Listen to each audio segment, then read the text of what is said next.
Yeah, bro. What's going on, dude?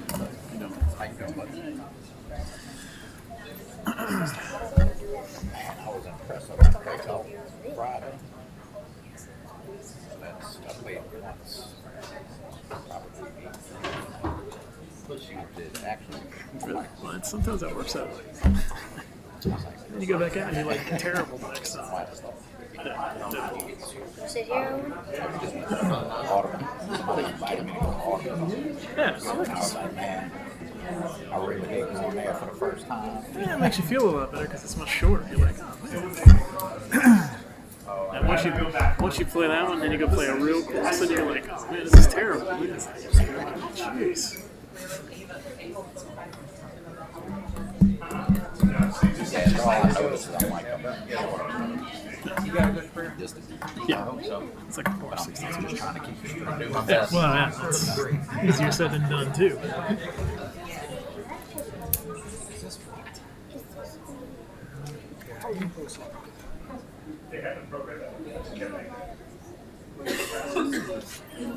So what you doing? How you doing? All right, well, you I'll be fine after I get through my two. got taxes on mine. Yo, goody.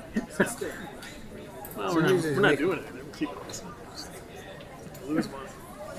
They need to make sure they get your money.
Good evening and welcome to St. Charles Parish Council meeting on Monday, August 10th, 2026 at 6 p.m. in the council chambers in the parish courthouse. Please silence all electronic devices and remove all hats. This meeting is called to order with a prayer and a pledge of allegiance from Pastor Chris Housewright with the Grace Point Church in Destrehan.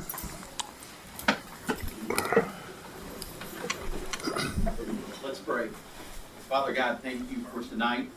Lord, we pray as this meeting comes to order, Lord, we pray that you would be with the men and women that have been elected to serve our great parish. We pray that for all the decisions and things that are done in this space. God, we're also excited and we pray for the two teams that are represented tonight, all their accomplishments. And Lord, we pray that you bless them and their families here tonight as well. God, I pray most of all that everything that is done and said in this space would bring you the most glory, God. We ask these things in the name of Jesus. I pledge allegiance to the flag of the United States of America and to the republic for which it stands, one nation, under God, indivisible, with liberty and justice for all. Thank you, Pastor Housewright. My apologies to everybody. I know we have a full house. We had a little bit of a delay from starting because some folks were having a quick bite to eat between a meeting that ended quite toward the end of its scheduled time. So we appreciate your patience. All right, approval of minutes. Regular minutes, July 27th, 2026. A motion and a second are needed to approve the minutes from the regular meeting of July 27th. We have a motion by Mr. Fisher and a second by Mr. Carmodell. Please cast your votes. And that passes unanimously. Well, Miss Skeeber is not here tonight. All right, special business, proclamations, canvass returns, etc. In recognition, 2026-0237, 2026 12U All-Star Basketball AAA Biddy Basketball World Champions. Mr. Jewell? Thank you, Chairman. The Parish of St. Charles, in recognition, whereas the St. Charles Parish Parks and Recreation Department long held a prominent place in the state of Louisiana and the United States as an outstanding parish and recreation program, and whereas the St. Charles Parish 12U All-Stars excelled throughout the 2026 season, and whereas on March 17th, 2026, the St. Charles Parish 12U All-Stars came home the 12 AAA Biddy Basketball World Champions, and whereas the 2026 St. Charles Parish 12U Boys Basketball All-Star Team had an outstanding season, winning South Lafourche's Invitational, placing first in regionals and nationals, and the Kale Stock named Mr. Biddy, Eric Easom Jr., Gavin Teague, Larry Thompson, and Jason Washington received All-Star, All-American honors, and whereas all members of the St. Charles Parish Council and the Parish President wish to recognize the outstanding performance of members of the 2026 St. Charles Parish 12U All-Star Basketball Team and their coaches, now therefore be it resolved that we, the members of the St. Charles Parish Council and the Parish President, do hereby offer this tribute and recognition to the 2026 St. Charles Parish 12U Basketball All-Stars, Brody Blair, Eric Easom Jr., Andre Lampton, Rendon Nicholson, Brody Plaisance, Rowan Revader, Kale Stock, Gavin Teague, Larry Thompson, Jason Washington, Benjamin Wilhite, and Travis Williams. Head coach, Markel Dunn. Assistant coaches, Joshua Plaisance and William Teague. Congratulations.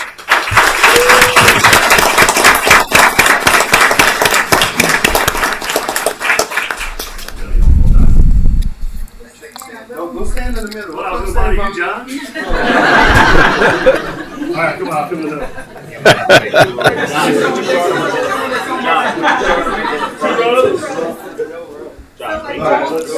Our shorter guys, our point guards in the front. Look, Josh. You want to put right here? Yeah. Hey, make sure you can see. Look, give up quick. Gavin.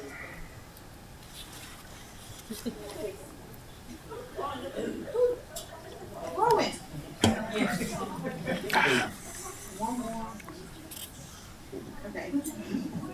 All right, Coach, you want to say something?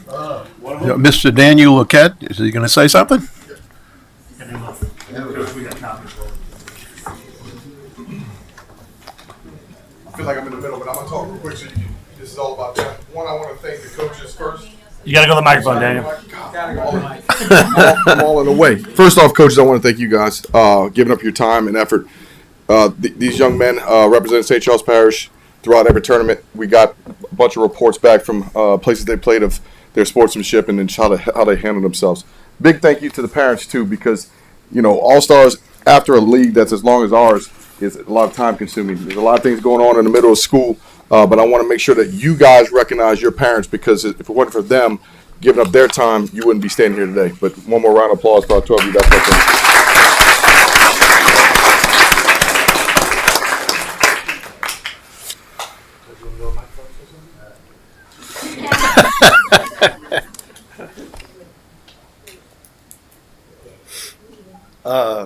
Big one to Coach Markel. He's not here today, but he doesn't even have a kid on his team. He volunteered his time, so that's a big thing for us. Rendon's not here, so a big thing to him. Like you said, it's mostly the parents. I mean, we sacrifice. I mean, these boys practice 3-4 times a week. We also, most of these boys put in a lot of work. We got close 10s, 11s, came home with at 12s. Most of these boys have been in the system since 5 and 6, so it's good to end on a good one like that. So thank you to the rec department for putting up with my nonsense.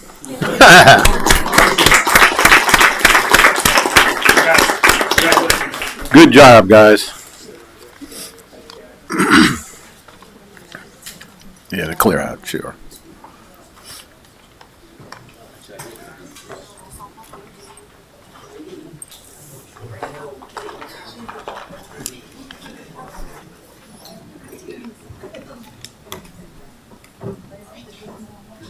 This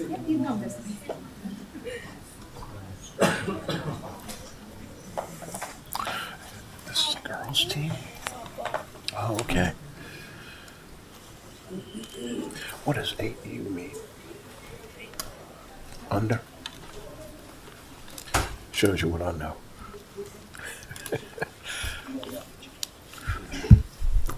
Okay, item 2026-0240. In recognition, 2026 8 and Under All-Star Softball All-American Youth Sports State Champions. Mr. Jewell. Thank you, Chairman. The Parish of St. Charles, in recognition, whereas St. Charles Parish Parks and Recreation Department has long held a prominent place in the state of Louisiana and the United States as an outstanding parish and recreation program, and whereas the St. Charles Parish 8U Softball All-Star Team excelled in the 2026 season, and whereas on June 21st, 2026, St. Charles Parish 8U All-Star Team came home All-American Youth Sports State Champions, and whereas members of the St. Charles Parish Council and the Parish President wish to recognize the outstanding performance of the members of the St. Charles Parish 8U Softball All-Star Team and their coaches. Now therefore be it resolved that we, the members of the St. Charles Parish Council and the Parish President, do hereby recognize the 2026 St. Charles 8U Softball All-Star Team: Kinsley Alexander, Cindy Colley, Leighton Ford, Ava Hemel, Gemma Landry, Elise Landry, Maya Mathern, Madison Plaisance, Aria Shepard, Remy Smith, Alexis Wedge, and Hazel Wooten. Head coach Michael Ford, assistant coaches Amanda Wedge and Josh Plaisance.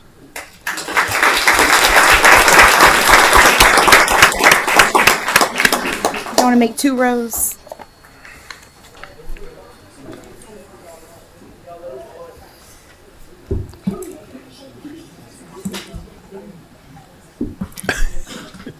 Come on, Matt. Stand there.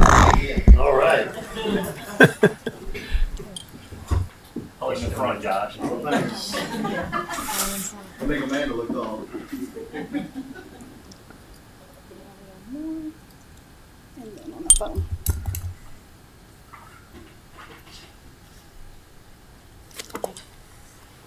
That's good. I'm wondering why you took it wrong. You saying this be like Mr. Daniel Luquette. First off, along with just like the 12 of you, parish council, parish president, I want to thank you for everything you do for us in recreation.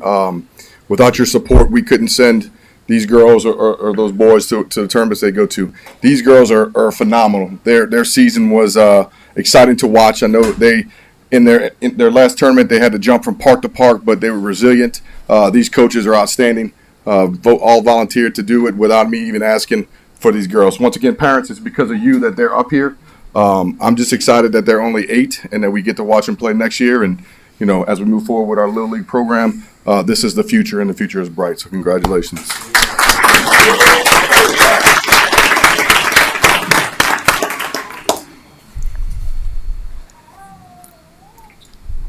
Don't get a speech until y'all 12. Good work. Congratulations.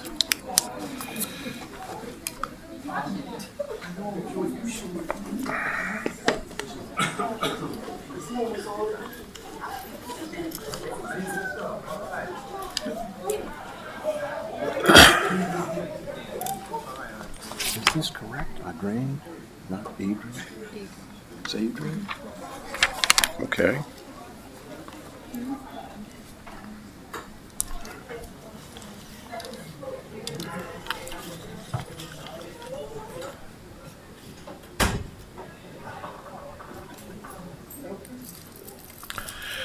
Next, 2026-0216, in memoriam, Adrian Leon Petiton.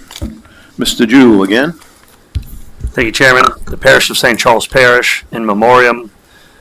Whereas on May 17th, 2026, Almighty God, in His infinite wisdom, saw fit to call from amongst us one of His most worthy servants, Adrian Leon Petiton. And whereas Adrian was born to the parents of Jimmy and Elizabeth Petiton and was a resident of St. Charles Parish, he lived a devoted life as a husband, father, grandfather, son, brother, uncle, and friend. Adrian is survived by his loving wife of 16 years, Lakeisha Petiton, his children, Joshua Petiton, Bethany Williams, and Adrian Petiton Jr., and his grandchildren. And whereas Adrian was a hard-working and dependable man who dedicated over 16 years of his life as an employee of St. Charles Parish, taking pride in providing for his family through hard work and perseverance, Adrian began employment with St. Charles Parish as a laborer and spent 7 years as a grass cutter lead before he retired in 2024. And whereas Adrian enjoyed the simple things in life, including fishing, spending time with family and friends, because of his own health and struggles, he made it a priority to encourage the people he loved and cared for to take their health seriously and receive regular checkups. He will be remembered for his warm spirit, strong work ethic, and the joy and laughter he brought to those around him. Whereas on behalf of all the citizens of St. Charles Parish, the Parish Council, and the Parish President, we proudly, posthumously honor Adrian Leon Petiton for his exceptional service to our parish and his legacy that lives on in the hearts of his wife, children, parents, siblings, nieces, nephews, and all who were blessed to know him. Now, therefore, be it resolved that we, the members of the St. Charles Parish Council and the Parish President, duly assembled on this 10th day of August 2026, do hereby express our sincere sympathy to the family of Adrian Leon Petiton, August 25th, 1981, to May 17th, 2026. Be it further resolved that a page in the official minute book of this St. Charles Parish Council be set aside to record this memoriam, and when this meeting is adjourned, it shall be done in the memory of Adrian Leon Petiton. May he rest in peace. I think his wife and family are here to accept.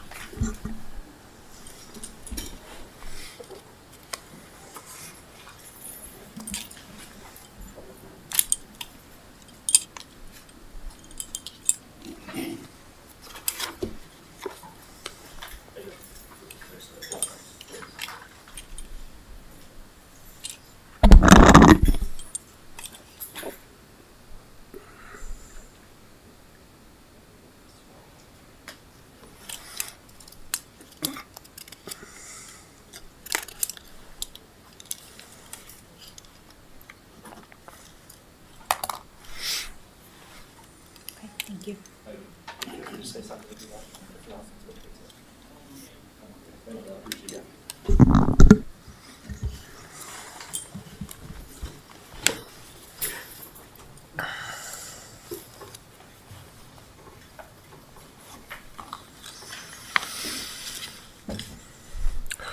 Okay, next. Item 2026-0257, in recognition, Robin Robichaud, St. Charles Parish Library Board of Control. Mr. Fisher, please address.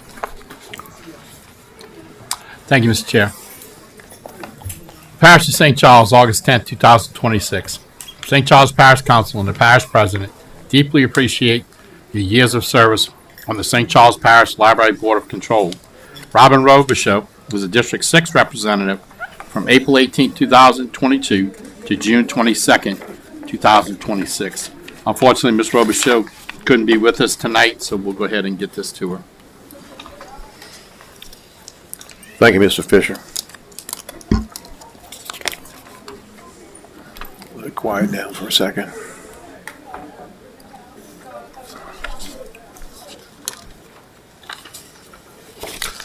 All right, reports, finance and administrative activities. 2026-0243, Department of Community Services, Ms. Joan Diaz is here to report. See if I got my act together here. It's the middle button. Thank you.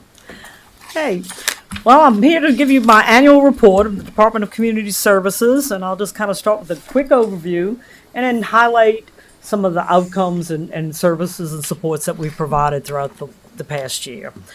We are the safety net services for St. Charles Parish. Individuals come to us for support with utilities, or they also come to us at times of crisis, and then we help them to get over that crisis. We also work in collaboration with our partners. When we can't provide the services support, we do refer them out to other folks in our network, the statewide network of social services, to make sure that they have what they need to stabilize and move forward. We've also provide a comprehensive array of services for youth at risk in the Kelowna Community Center, the St. Rose Community Center, and the Booty Outreach, and those programs stay busy year-round and with a variety of types of inputs and activities. We also provide homeowner-occupied housing rehab support, and I say support because that has really grown in that area, and it's hard to do a lot of things. The main program areas: emergency assistance. If you think about it in different types of emergency assistance, it could be utilities, it could be rent, it could be food, it could be medicine. Shelter in St. Charles Parish is just stabilizing them for a couple of nights and referring out. We don't run a full-time shelter. And we do year-round programs for the youth in those communities that I mentioned. We have a summer food program that runs for 6 weeks during those summer months to provide that necessary support for kids to get on a bus, go have a hot meal, and the homeowner occupied repairs. And I emphasize homeowner occupied because sometimes we'll get calls about rental properties and things like that. We focus primarily on homeowners. Emergency assistance, our major program is the LEHEAP, Low Income Home Energy Program. It's federally funded, managed through the Louisiana Housing Corporation, and then it's a formula grant allocated to us based on population factors and demographic factors. And it's broken down into seasonal support. They have cooling period, a heating period, and then there's a pot of money for crisis. Crisis means disconnect to help stabilize those families. That's a significant portion of our resources that go out, $300,000 just for the LEHEAP program under those heating and cooling allocations. And remember, those are for people who might be working. You can have a little bit higher than the poverty level income. So you might be a working family, you might be a senior citizen with a steady income, but LEHEAP gives you a balance deposit that you can carry forward through that season of high energy use. And then crisis for those individuals who have an actual disconnect notice. Then we break down the different sources of income and services throughout the department, and I tried to summarize it. CSBG, Community Services Block Grant. That's federally funded formula grant that funds primarily, well, helps to underwrite. It doesn't fully fund it. You all help to fully fund that. Positions within our department that provide direct services, so the salaries of the caseworkers. But we do carve out a small portion of that community service block grant for direct assistance. And that comes under all of those other categories. And that's for people who might be a little bit over the line on one federally funded grant, but we can help to support them with this other pot of money because their income guideline might be a little bit different. So different funding streams have different income guidelines. And then the local funds give us even more flexibility to be able to respond based on circumstances to individuals who come to us for a variety of needs, primarily rental assistance. We've done medicine has gone up for a lot of people. We help with that. Shelter would be for a fire victim primarily, and we put them up in a hotel and stabilize them until we can help to transition them into more permanent housing. And for the last couple of years, we've had the HUD tenant-based rental program that we were able to expend $81,000 to help individuals who may be at threat of an eviction. That's what it's primarily used for. And then Atmos, we have a partnership. It's private dollars through Atmos that we can go directly into their system and pay for individuals with that have a need for their gas bill, primarily during the winter months if they have gas heating and it gets really expensive. And they have also helped us with some things like replacing a gas appliance or a water heater in a crisis situation. And it's up to us to do all of the documentation for those individuals. Under our emergency food assistance, this has been a growing area. You know, when I came to St. Charles Parish, we didn't even have a food bank. And so when I look at how that has grown over the last 15 years, Second Harvest Food Bank, we are averaging about 100 bags a month. And I use the word Second Harvest loosely because we do get some things from Second Harvest with their list, but thanks to the funding of the council, I have been purchasing food to supplement it to make sure that a bag has all of the components of a week's worth of groceries for a family. And that has been a valuable resource to our department, to be able to fill out those bags so they're not just getting whatever I can get from Second Harvest, which is also a valuable resource. But we have a lot of families coming to us, and a lot of senior citizens. Yes, I think Friday my staff member said we had a run on the food bank from the senior center, but that's what it's there for. Thanksgiving baskets, it started out, 30, 40 baskets. We're up to 375. Every bit of that is from pretty much corporate donations and individual donations. A very small portion, just for the initial fund, comes from our department budget through the CSPG dollars that we have. But other than that, that's money that we raise as a department. I'll do a solicitation to all of our community partners, and have had tremendous response for that. That's about last year was about a $15,000 composite donation from all of those groups. And even now we have them where they can go and order their turkeys to the Norco grocery and get it delivered to us. So it makes our life a lot easier as well. Center programs, we get the snacks from Second Harvest. And again, kids come after school, they're really hungry. Nachos, sometimes it's beans and rice. It's not just bags of chips, believe me. So we've done 30,000, we counted, between the three sites year round of snacks that they get, or some component of a snack. And this year, the summer food program has broken all records, and I think even across the state, 7,000 meals in 6 weeks. And thank God we hired people who know how to cook, because we had the soup, stretching that soup in the pot and the gravy, and we were able to had a good supplier to get other things in, and and be able to respond to the need without any incident. And, you know, a big part of that funding is when you all approve that contract to have the bus service, because we get a lot of kids there through that, going up and down every neighborhood and getting on that bus. And it's more than just a meal, that they come to us and they get the hot meal, which is a vital thing, but we have games for them. And during that hour when they might be waiting for the bus to come back and pick them up and bring them back home, you know, they have some socialization in the middle of the day where they might be a latchkey kid just at home with nothing to do. So the games have been a good component of that as well. Home repairs, we've got different pots of money again. Got the HUD home where we do more substantial projects. It's comprehensive. It's an extensive process of qualifying them, but we do 1 to 3 depending on how it falls in the year on that whole qualifying process. And we have been able to help some people who had some significant needs that they would not be able to get help elsewhere.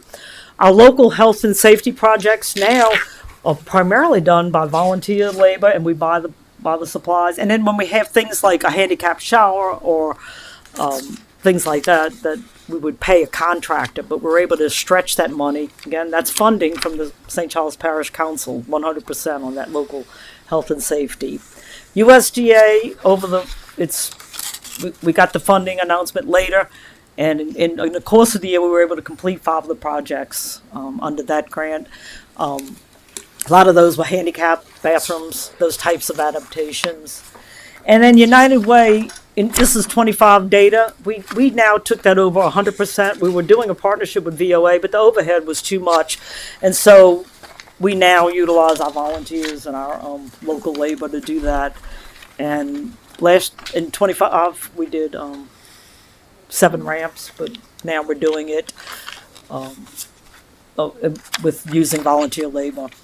HUD home, we spent $38,000. Health and safety, $68,000, and this is a window of the calendar year. USDA rural, $38,000 to do those projects. United Way, the allocation went from at one time $100,000. Now it's down to that $36,000 number, and so we had to think of a way to be sustainable under that program. And you can see most of the things we do are health and safety type projects all the way around. I'm very proud, and I have to, make sure I mention that the volunteers from St. Charles Borromeo have basically become the ramp and step factory in St. Charles Parish. They have a system where they prefab all the steps and the ramps and the railings, and using that $38,000 primarily from United Way, that used to be $100,000 that we would do just some ramps. These guys, on every week, a couple of days a week, they have a crew working on these ramps and steps and anything safety related like that. And the cost that used to be several thousand for a ramp is now less than half of what we used to spend on that. And so we're going to be able to do more ramps for that amount of money. And steps seem to be a big issue with a lot of people getting those trailers from Restore Louisiana. Community center programs, we keep it going year round. We average 35 kids per site. Summer enrichment, where they do the 6 weeks, nominal cost primarily to cover field trips. Last year we piloted a drop-in at St. Rose, and I say 60 kids. They didn't have 60 kids every single day, but we had 60 kids who came different days depending on parents' schedules, and we give them a hot breakfast. That's some of those snacks that we get from Second Harvest, or cereal, some kind of a breakfast, but the choice is usually cooking something in there. And then we have the after-school drop-in, and we are pretty much full capacity at the 3 sites for the after-school drop-in, where they get homework help, structured activities. And we've really expanded the adult specialty programs that we've been doing at the centers as well. And we continue to use those sites if people come in to use the computer lab or do information and referral or tutoring. And I just kind of I had to put up some of the pictures to show you some of the fun things that we do. This is not your everyday ordinary camp. We do a little bit of everything, and they love the field trips. and a variety of things. In the specialty programs, we've appealed to that older crowd, and the tea or craft making activities, and we've had outside groups coming in, like the library and other partners coming in to do specialty programs with the kids. Some of the corporate groups do that as well. And the Lunch and Learn has taken off, where they get a hot meal, but a meal with a purpose. It's a small info piece, or it might be an info table that is at the Lunch and Learn site. Medicare information, Medicaid, those types of things, we do it all. Trying to make sure I'm in my time. As I said about the summer food program, we shocked ourselves doing 7,000 meals, but that's a sample. A hot meal, dedicated staff, fun activities, socialization, transport not that many kids without incident, not one incident the entire summer. Every now and then we got a call about a bus. Where's the bus? But it was great too. We could call and the bus driver, and they would say, look, you missed whatever street, and they would circle back and go get them. So it's a great partnership for everybody in the parish. It's all about collaboration, partnerships, responding to the needs in a way that is flexible, and you never know what's going to come in the door in Department of Community Services. But with our team that's very dedicated, with our partners that we refer to, our corporate sponsors that are always ready to support our department, we're there. And we're not just providing fun activities. My staff have run awards for excellence, 5 years steady, the highest award for the community service block grant that you can get for 100% of our program standards. That's national standards, results-oriented management. And Jessica is now a certified implementer, so our department will be able to sustain that, in the future. If I'm not standing here or whomever, we have sustainability. So that's our team, and we finally got the Auterbury building renovated. Thank you, Matt.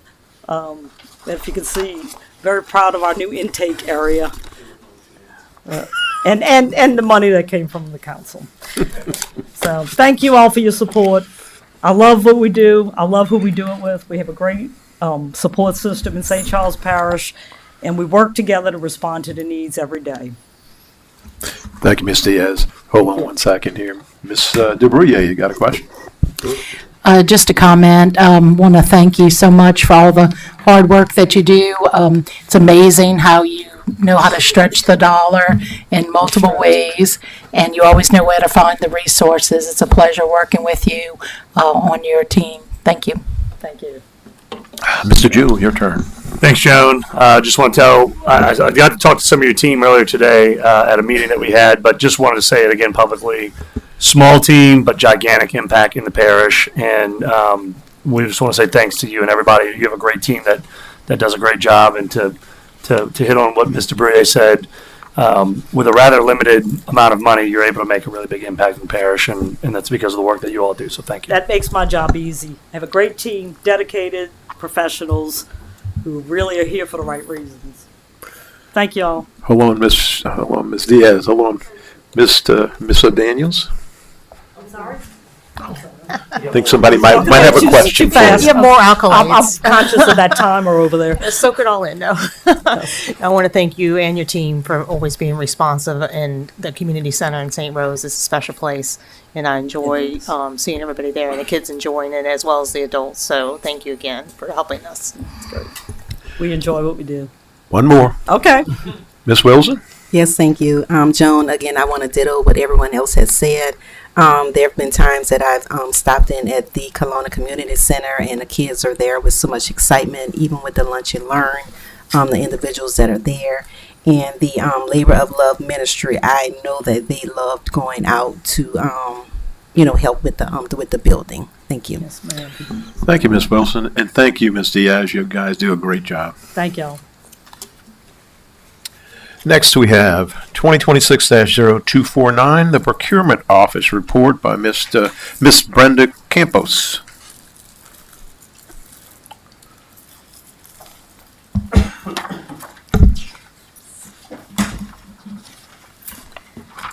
Good evening, council members, Parish President Jewell. Tonight, I want to give you a quick overview of the Procurement Office. what we do, and some of the improvements we've made over the past year to make our processes more efficient, strengthen accountability, and better serve our departments and ultimately the residents of St. Charles Parish. The procurement office is a team of 6 dedicated employees. While we're considered an internal services department, our work supports just about every service the parish provides. Our job is to purchase the goods, equipment, and services that departments need to do their work. We may not be the ones paving roads, responding to emergencies, or maintaining parks, but we help make sure those departments have the resources they need to serve our community. Procurement is much more than simply buying products. It's about making smart purchasing decisions, following state and local bid regulations, encouraging fair competition, and being responsible with taxpayer dollars. In 2025, our office processed 9,673 purchase orders and conducted 36 publicly advertised solicitations. We also held 4 online surplus auctions that brought in more than $106,000 in revenue. That's thousands of transactions supporting departments across the parish while keeping projects moving and making sure we're staying compliant with procurement laws. Over the past 2 years, we've spent a lot of time improving how procurement works across the parish. One of President Jewell's major initiatives has been creating a centralized procurement program. Instead of every department handling procurement a little differently, we're working toward one consistent process across the parish. That consistency reduces duplication, strengthens compliance, creates better purchasing opportunities, and makes the process easier for everyone involved.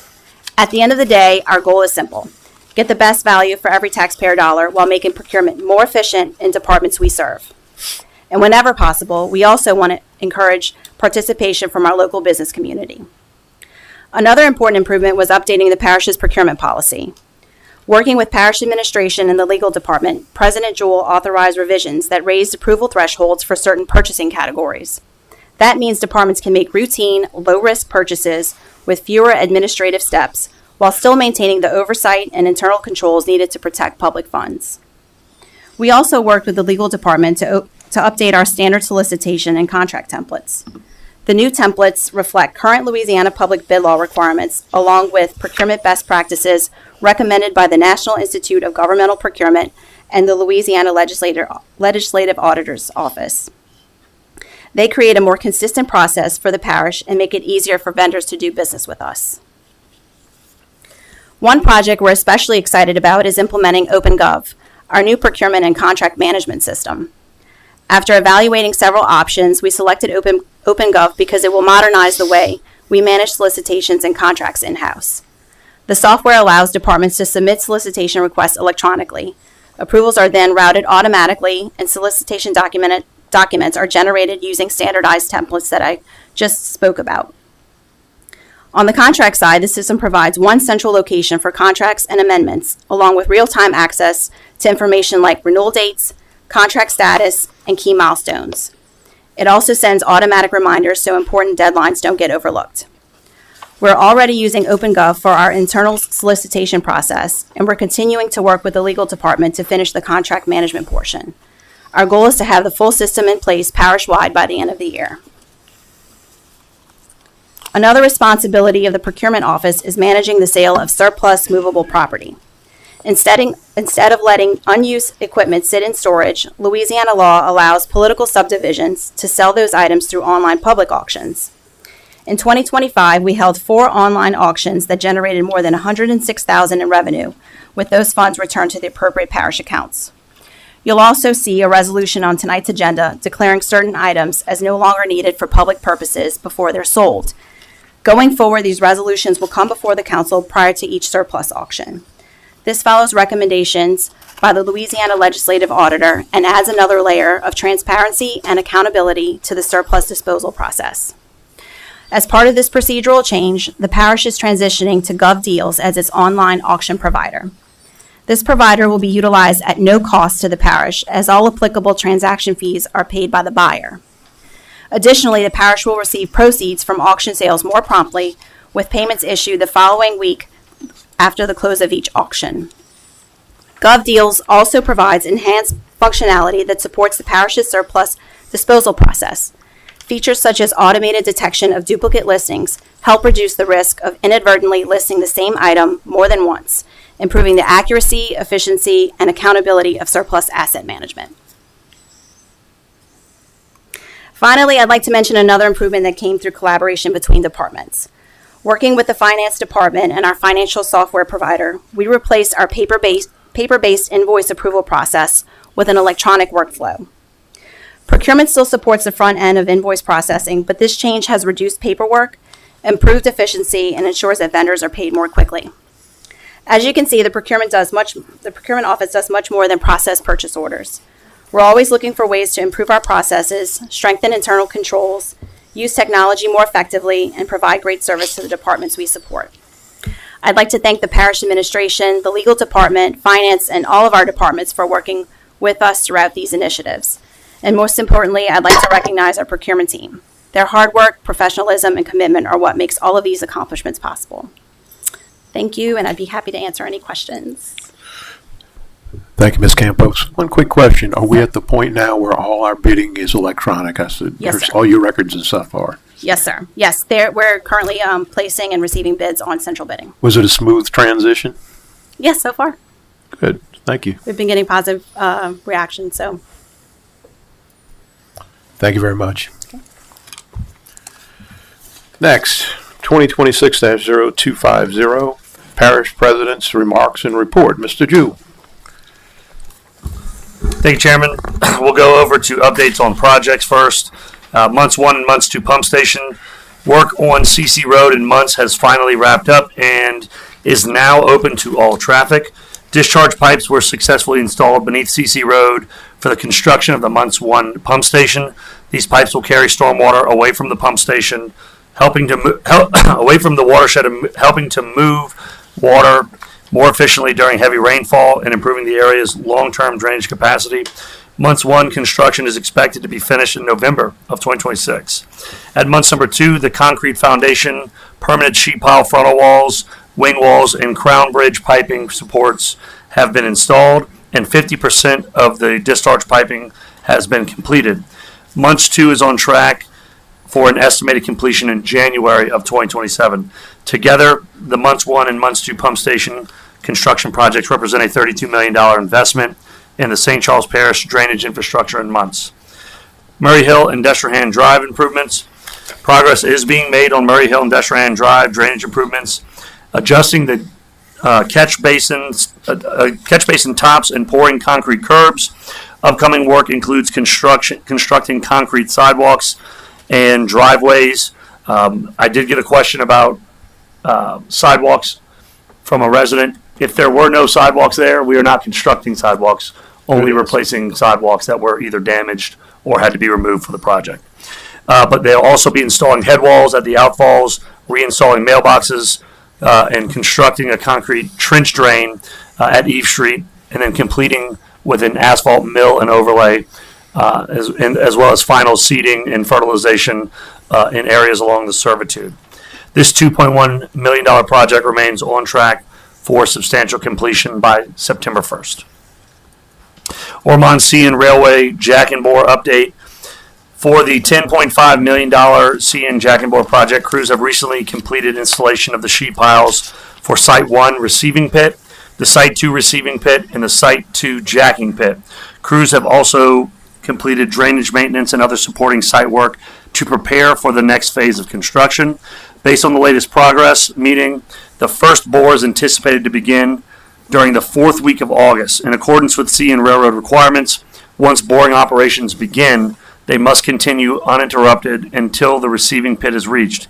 Each 54-inch bore is expected to take approximately 24 continuous hours to complete, requiring crews to work around the clock until operation is finished.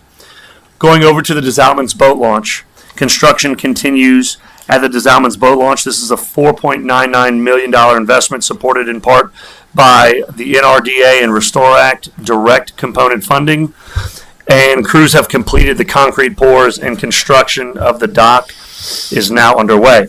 Remaining work includes installation of site lighting, completion of the restroom facility, landscaping, and delineation of parking spaces using railroad ties before the project is complete.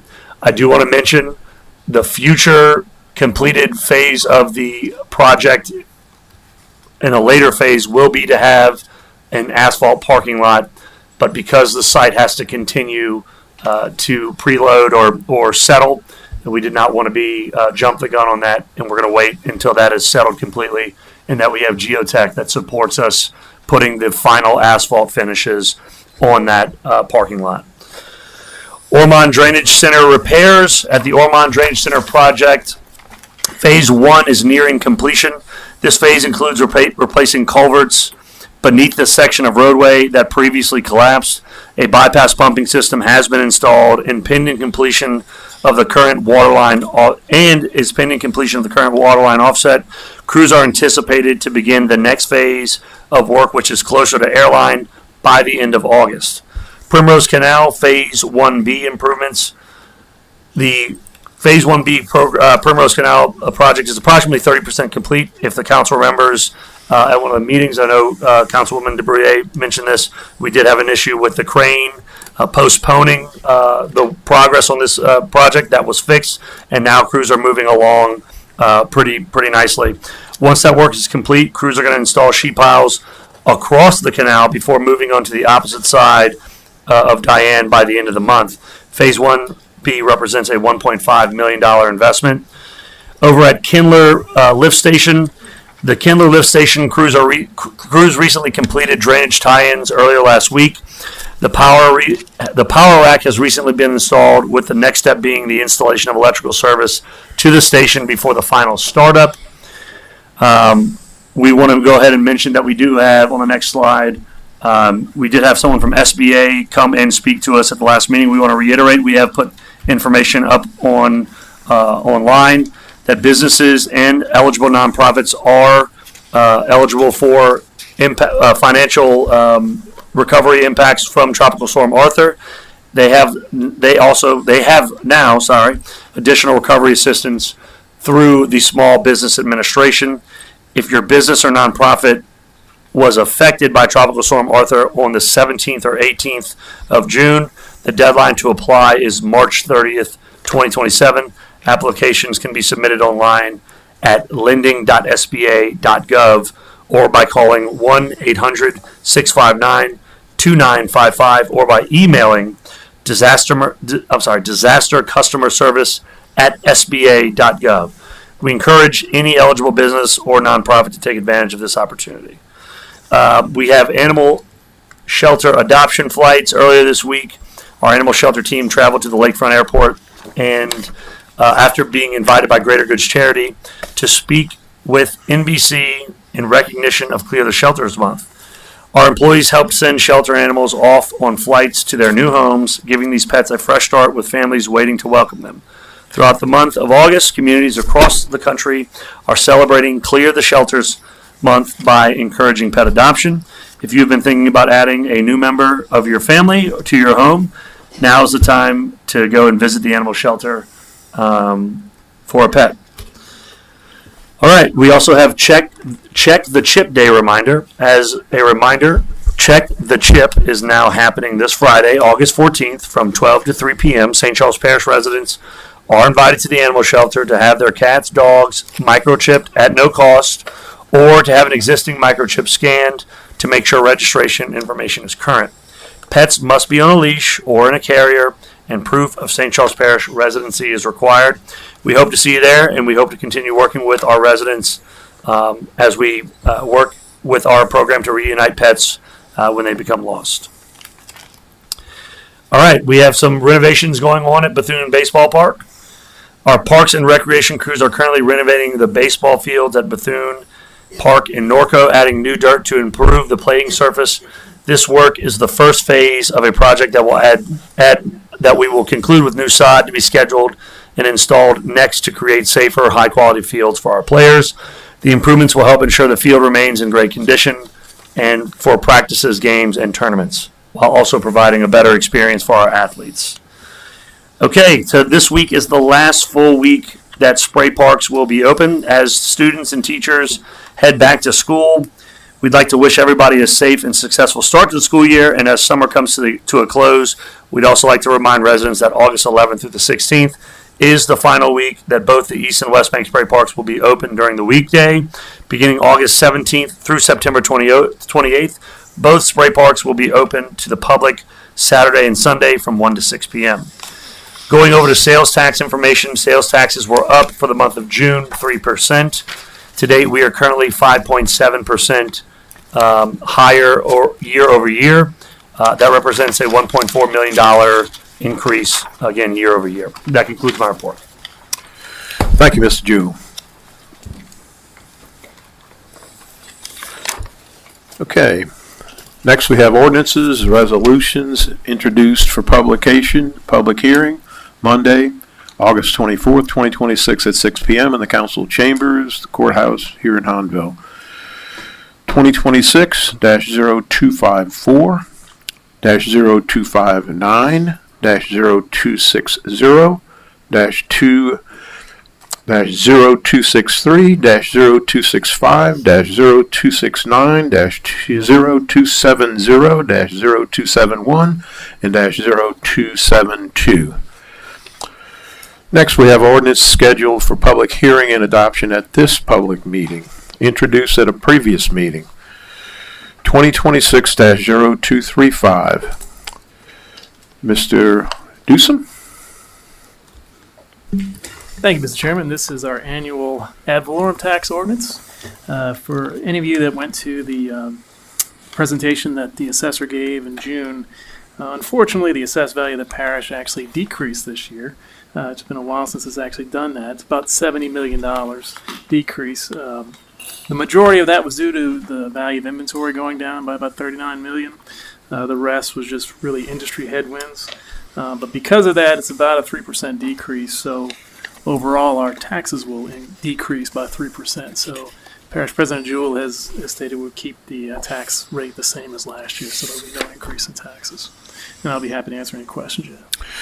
Thank you, Mr. Dewsome. I'm going to read to the public's knowledge what this ordinance says. It's an ordinance adopting, setting forth, levying, and imposing taxes on all property subject to taxation in the parish of St. Charles, state of Louisiana, as required by Section 23 of Article 7 of the Constitution of Louisiana and revised Statute 47.1705B for general parochial purposes, construction, acquiring, maintaining, operating, extending, and or improving levees, facilities, and structures associated with outer flood protection systems within the parish, constructing, maintaining, and operating the parish road maintenance program, parish recreation program, parish fire protection, mosquito control program, E911 telephone system, health unit and council on aging program, Council on Aging Program, 2, Road Lighting District Number 1, Library Service District Number 1, the Arc of St. Charles, paying any costs associated with acquiring, constructing, improving, and maintaining and operating wastewater facilities and systems in the parish. This file number 2026-0235 is now open for public hearing. If there's anybody here who would like to come up and speak regarding this item, please do so now. Please state your name and address for the record, and you'll have 3 minutes to speak.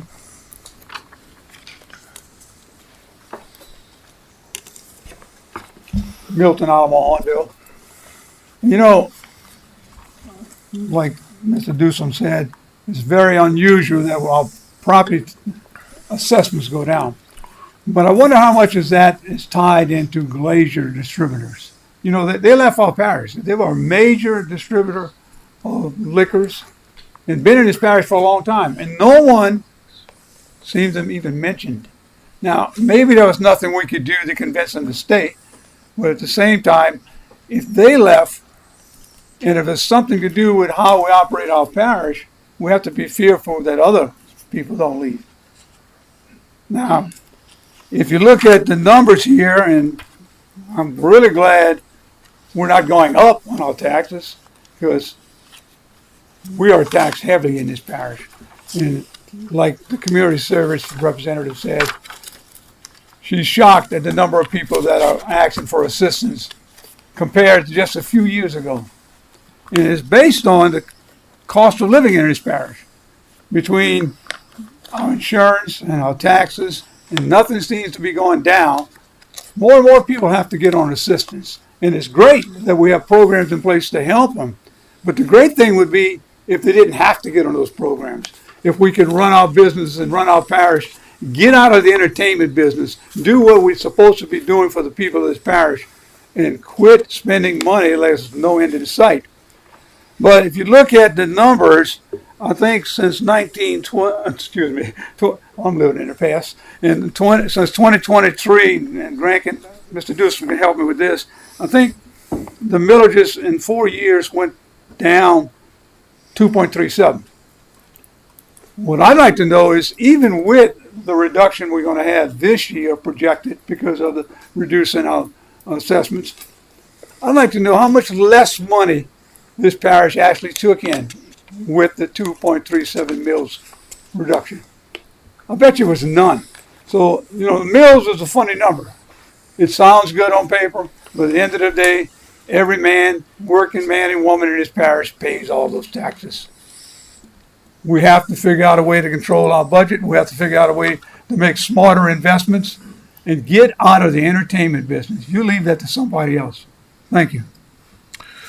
Thank you, Mr. Altman. If there's anyone else that'd like to come up and speak on this topic, please come up and provide your name and address for the record. You have 3 minutes to speak. Seeing none, public hearing is closed. Any council discussion?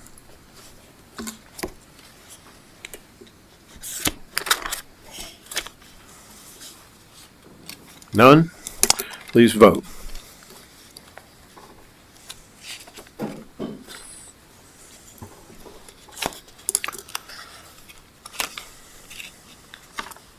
And that passes unanimously without Ms. Skiba tonight. All right. Next we have ordinances scheduled for public hearing, introduced at a previous meeting. 2026-0247, an ordinance to amend the St. Charles Parish Code of Ordinances, Chapter 18, Personnel, Article 2, Classified Civil Service System, Division 2, Civil Service Board, Section 18-26, members, to replace C, 1, due to dissolution of the Louisiana Civil Service League. Ms. Parker, are you here to present? Thank you. Good evening. I'm presenting an ordinance to amend the St. Charles Parish Code of Ordinances, Chapter 18, Personnel, Article 2, Classified Civil Service System, Division 2, Civil Service Board, Section 18 through 26 members. This section designates how members of the Civil Service Board are to be appointed as established by the St. Charles Parish Home Rule Charter. C1 of this section states that one member of the Civil Service Board shall be appointed by the Director of the Department of Civil Service of the state after consulting with the President of Louisiana Civil Service League. The Louisiana Civil Service League was dissolved effective February 29th, 2024. Therefore, the appointing authority set forth in that section has become non-existent. The St. Charles Parish Home Rule Charter also states, should any of the appointing authorities become non-existent, the Parish Council shall designate by ordinance a replacement appointing authority. In coordination with our legal department, I'm presenting to you this evening an ordinance to amend Chapter 18, Personnel, Article 2, Classified Civil Service System, Division 2, Civil Service Board, Section 18 through 26, members C1, as one member shall be appointed by the Director of the Department of Civil Service, State of Louisiana. This will remove the reference to Louisiana Civil Service League and have the appointment come directly from the Director of State Civil Service. And I appreciate your support. Thank you, Ms. Parker. File number 2026-0251, 0247 is now open for public hearing. If there's anyone who'd like to come up and speak regarding this item, please do so now. State your name and address for the record, and you have 3 minutes to speak. Seeing none, public hearing is closed. Any council discussion? Seeing none, please vote.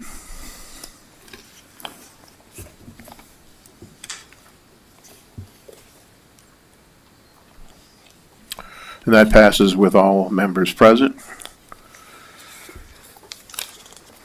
Next, we have 2026-0251, an ordinance approving and authorizing the execution of a change order number 1 for Elmont Center Drainage Improvements Project number P190505 to increase the contract amount by $271,095.41 and increase the contract time by 30 calendar days. Mr. Bingham. Thank you, Mr. Chair. Change order number 1 includes modifications needed to change the alignment of the culverts in the Phase 1 so as to avoid undisclosed conflicts with energy. A major concern for this project is keeping businesses operational during the entirety of the project duration. Once the contractor was on site, Energy realized that the agreed upon plan could not be implemented due to service proximity. A new plan was quickly devised, which requires the location of the new pipes to be offset and the old pipe to be filled in place. I want to thank my staff and the engineer staff for working on this. They did a really good job of reacting to this quickly and coming up with a solution so that we did not delay the contractor. And that we would appreciate your support. Thank you. Thank you, Mr. Bingham. File number 2026-0251 is now open for public hearing. If there's anyone who would like to come up and speak regarding this item, please do so now. Please state your name and address for the record, and you have 3 minutes to speak. Milton Alamo Hornville. I'm trying to understand whatever they found in the ground when digging that was going to hinder the replacement of the original plan of the culverts. Was that known that it was there before we started digging? Or was it a surprise when we dug and we saw it? I mean, we paid an engineering firm to engineer this project. They did not know that that was there before? Was it, it's just another hindrance to this project. But I kind of figured something was going wrong when one day I went by there and I said, this project probably got some problems because, typically a construction site has a temporary portable trailer as an office. This construction site actually rented a building for an office. So I'm thinking it's probably going to be a little more than involved here, and it's turning out to be that way. All right. Even when it came to the drainage, no one figured that even though we were digging up the old culverts, the water still had to go somewhere. We flooded the parking lot one time. Then we had to come back and add additional pumps to bypass that. So it sounds like the engineering may not have reached where we needed to be with it. Now, we all make mistakes. Well, I make a lot of them. But if it is a mistake on the part of the engineering firm because they overlooked something, maybe it's part of their accountability that we correct this. But then we're fortunate, on the other hand, if you look at the increase, it's only like, less than 10% of the overall contract. But if you look at the breakdown of the increases, they're anywhere from 60 to 65 to 70% increases. So the overall numbers look good, but the individual items increasing 65% seems, I guess we're just lucky that the things that we have to change are the cheap stuff, right? Thank you. Thank you, Mr. Alamo. File number 2026-0251 is still open for public hearing. If there's anyone who would like to come up and speak regarding this item, please do so now. Please state your name and address for the record, and you have 3 minutes to speak. Seeing none, public hearing is closed. Council discussions, Mr. Fisher. Thank you, Mr. Chairman. Appreciate it. Miles, this was a challenge. Again, I talk about living with the sins of the past, and I know past things can't be done.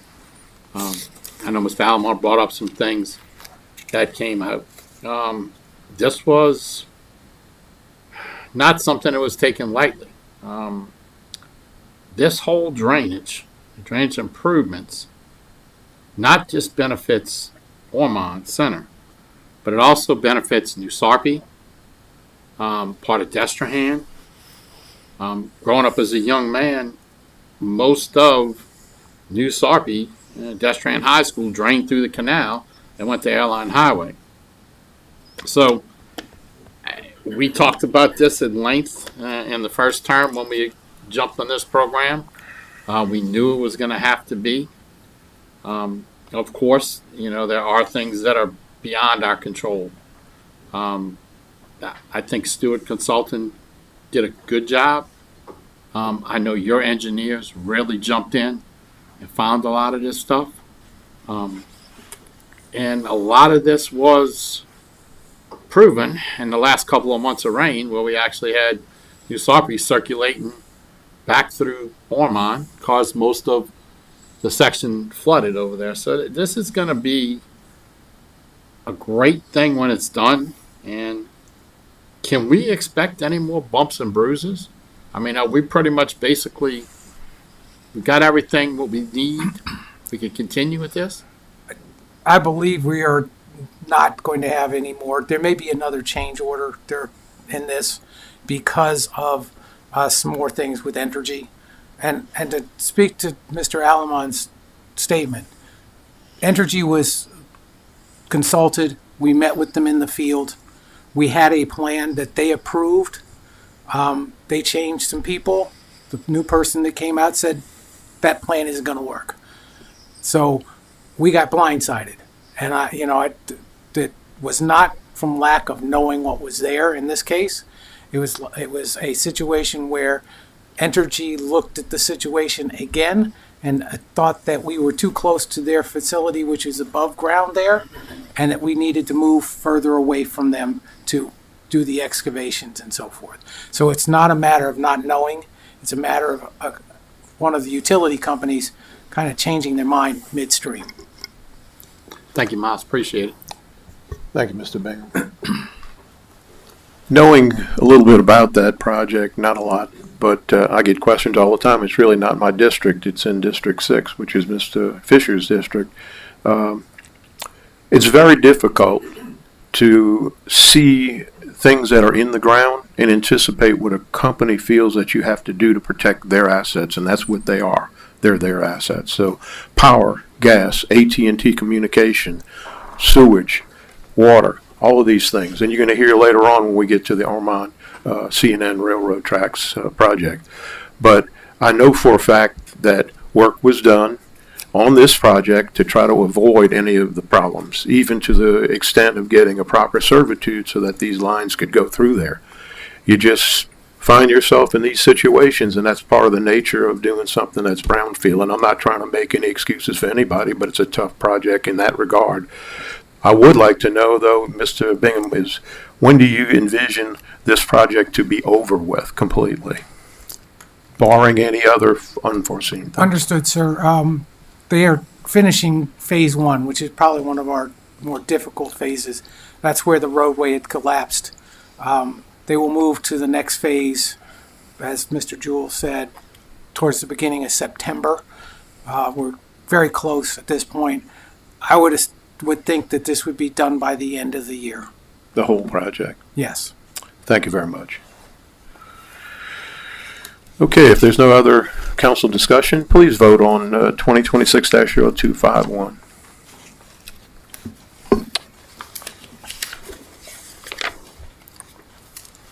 And that passes with all the council people present. Next item, 2026-0252. An ordinance approving and authorizing the execution of a change order number 1 for the Destrehan wastewater treatment plant aeration basin rehabilitation as project number S211202 to increase the contract amount by $71,532 and increase the contract time by 133 calendar days. Mr. DeGeneres, can you please address this? Yes, sir. This is a $71,000 change order. We had some piping conflicts both underground and above ground. This was a modification. It wasn't a restoration after Hurricane Ida. So we actually modified the plant to make it more efficient. So we did have some conflicts once we got into the project itself. The 133 days they had to manufacture some of the piping and all that, so it took a little while to get that manufactured. So that was delaying the time. We shouldn't have any. We'll probably have one more change order, a no-cost change order. We probably will have to add some additional days. We had an issue with the automation on the blowers that's still ongoing. It didn't meet the specifications that we had called for, so when they installed it, the blowers are working now. The plant is fully operational right now, but the automation program that was designed didn't meet our specifications. So we threw it back to the vendor to correct that. So they're in the process of reprogramming that automation program. With that, we ask for your support. Thank you, Mr. DeGeneres. Let me see, what number are we on here? 2026-0252 is open for public hearing. If there's anyone here who'd like to come up and speak regarding this item, please do so now. Please state your name and address for the record, and you have 3 minutes to speak. Seeing none, any council discussion? Mr. DeGeneres, I looked over the plans and I was trying to get my mind around what it involved, but it's actually an upgrade to the existing facility that you have 2 tanks, 2 clarifiers, I guess, running. Is that correct? That is correct. It's our aeration basins during Ida. We have rotating bridges. They collapse due to the high winds. So we actually eliminate them. We actually fix the bridges in place, and we no longer have the rotating bridges, so that's going to cut down on maintenance costs and everything else. We put actually surface plates in the bottom of the tank, so nothing should break loose or anything in any future storms. Appreciate the explanation. If there's no other council discussion, please vote for 2026-0252.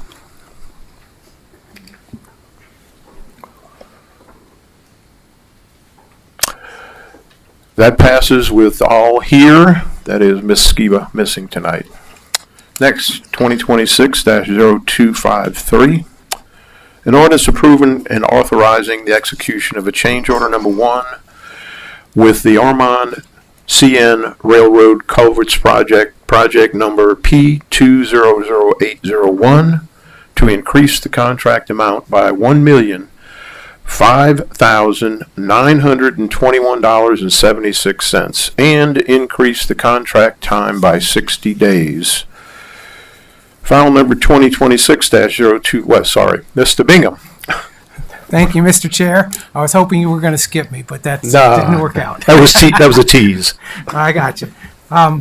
Change order number one includes items from 2 work change directives.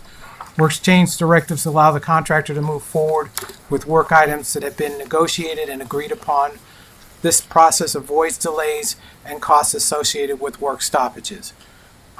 Work change directive number 1 was for a decrease of $128,865. The work change directive changed the method for installation of the water line from trenching to directional drill due to the conflicts with other utilities and the difficulties of working in close proximity to the existing aging AC water line. Work change directive number 2 was the result of some major items to deal with a conflict with one of the utilities in the field.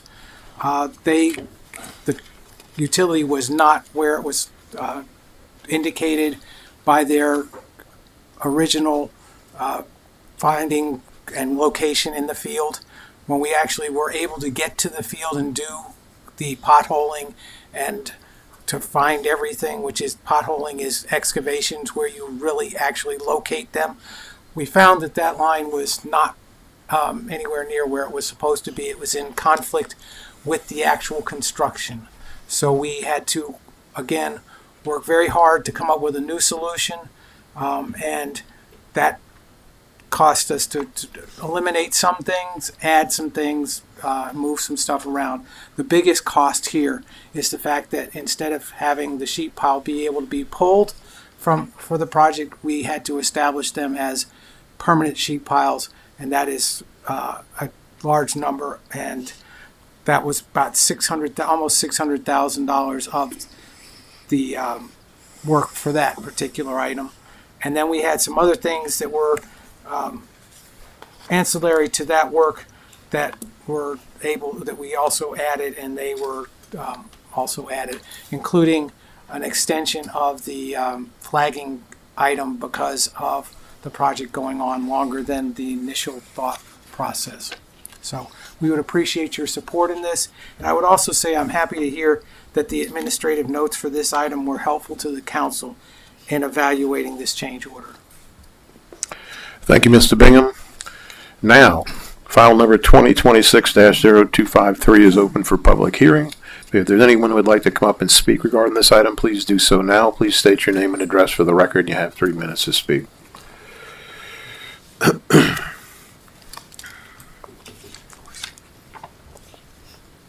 Milton Alamo Hornville. You know, I had some of the same comments and questions as the other change order. And Mr. Bingham described it. What happened last time, I think the same description is going to fit for this one. But if I heard him correctly, y'all approving a change order for over $1 million for work that's mostly has already been done. Now, I don't think anybody in this council is going to vote down something to improve drainage, because that's our biggest problem. But it's also could be a little problem going forward. I wonder sometimes, and we're all aware that our school board came up a little short on some money, like $62 million. And I wonder if sometimes if they projected spending and spent money that was not existing because they assumed that everybody was going to vote for it. So while I appreciate the fact that we don't want to shut down a project, we need to keep moving forward, especially for drainage. It's got to be a better way. You can't allow people to do work that the governing authority has not approved the funds for. So I don't know how you get around it, but I think we need to start looking at it. Thank you. Thank you, Mr. Alamo. If there's anybody else who would like to come up and speak regarding this item, please do so now. Please state your name and address for the record. You have 3 minutes to speak. Seeing none, public hearing is closed. Any council discussion? Ms. Fonseca? Thank you, Mr. Chairman. Miles, very large change orders like this, of course, give some council members like myself a little bit of heartburn. I do understand from you that I think it's work change directive number 2. You all were not allowed to do the potholing prior to Yes, ma'am. the railroad, project being designed and advertised for bids, right? the railroad would not allow us to do any work within their right of way to locate utilities until after we had a contractor under contract, and that they could, and then the permits were submitted and they approved them. So it was designed based on where the utility lines were thought to be. That's correct. And in reality, they didn't end up being there and caused the project to have to be. No, they didn't. They were. There's in one particular case, it was the line was not only just not in where it was supposed to be, but it also had migrated, so it didn't follow a straight line. It was in a curve, which made it very hard for us to get around it, and we had to work to make those changes so we were able to handle that. And I understand what Mr. Alamon said about not spending money. We are very careful with our budgets, and we always identify money before we do things. So I take spending the money of the public very carefully, and very seriously. So I mean, we have the money for this change order, and it's not like we're playing with money that's not there. Right. I think this is just yet another project that, the railroad, it costs us more money sometimes dealing with the railroad. And unfortunately, we had this utility issue that caused this amount, but it is a project that's definitely needed. And thank y'all for doing what you can to work through that. Thank you. Thank you, Ms. Fonseca. I'm going to go a little bit out of order because I'm very familiar with this project, and For quite a number of months, I watched what was happening. I live about 350 feet away from both boring sites. I know what exactly is happening. I know exactly what has changed. Some of the changes were driven by one gas line that, if you had seen where it finally was located, it was laying in the ditch. Had somebody taken an excavator, we'd have had a national problem on our hands, because it would have exploded. So those things where you take and pothole from one location to the next, you assume that something is in a straight line. You assume that what the gas company has told you is somewhat correct, but you don't just believe what's on their drawings or what they tell you. You go back and you verify it by potholing, which is to take a high pressure nozzle and go into the ground till you actually physically find where that line is. So that straight line didn't turn out to be a straight line. And the distance between where that gas line was and where this project was going to have to be built was intolerable. It couldn't happen. So they had to redesign this thing. The redesign involved different types of piling, as Mr. Bingham had said. It also had, the water line was done completely differently from the way it was originally planned. And you had an asbestos cementous pipe that they're always worried about working with, because they can break that stuff. So the bottom line is, if you had an 8-ball and you figured you could predict all this stuff, you'd lose anyway. All right, you have to go through doing all these things, and it's unfortunate. And I gotta believe there are other people that say, what's the deal here? We're adding $1 million to this project. It's already a $10.5 million project. I'll tell you, these administrative notes were fabulous, and I actually reviewed this in detail, and I had some questions from Mr. Bingham today. But I had looked through what's in this book, and if you can figure that out, you're pretty good. And I know the engineer who's in charge of this project, not only at the parish, but also from BPEC. I can see where they did an admirable job of figuring out the differences. So I'm telling you that it doesn't make you feel good that you got such a large change order, but I got to tell you that what they're doing here is valid, and it's supported by the figures that they've worked very diligently to develop for us. So that's all I have to say, and I won't say any more. Ms. Daniels. Thank you, Mr. Chair. I think Mr. Alabon's point is important to reemphasize. So we know that we were having some issues at what point, and then you consulted with, I'm sure, with Grant concerning funding, and I think there was some conversation about funding and possibly even bigger problems than what we ended up having to face at the end of the day. So my question is for Mr. Dewsome. Mr. Dewsome, do we have the funding for this change order? Yes, we had to. We did an executive order. I'm assuming we sent it to y'all. Did we send it out? To move money from a project to cover the cost of this. Okay. And second, does this change order provide any critical budgetary constraints on the parish? No, it does not. Thank you. Mr. Carmodell. Thank you, Mr. Chairman. Miles, when we doing a job like this, do we not make the asset owner identify the lines? We had them, this utility was located twice before we ever went to bid. So we don't and do it any was contracts with them that once they identify it, they take responsibility for it being where it's supposed to be? Well, in this case, this particular line, we actually discussed with them the possibility of relocating it outside this area, and they wanted to charge us for the relocation. In discussing that with the administration, we were not satisfied. They were asking a lot of money for us to move one of their lines that was aging and could be a problem. And as we found out in the field, it was aging and a problem. They actually have now relocated that line but we couldn't wait for them to make that decision while we had a contractor sitting on site. And I'll just make this mention of this. When you delay a contractor, it costs you far more money than the final solution if you move forward and fix it quickly. That's probably a big misconception.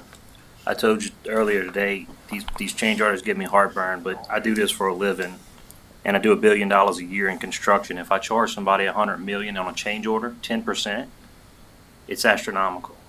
It's one thing to do change orders. Well, this is the second one today we see a 10% increase.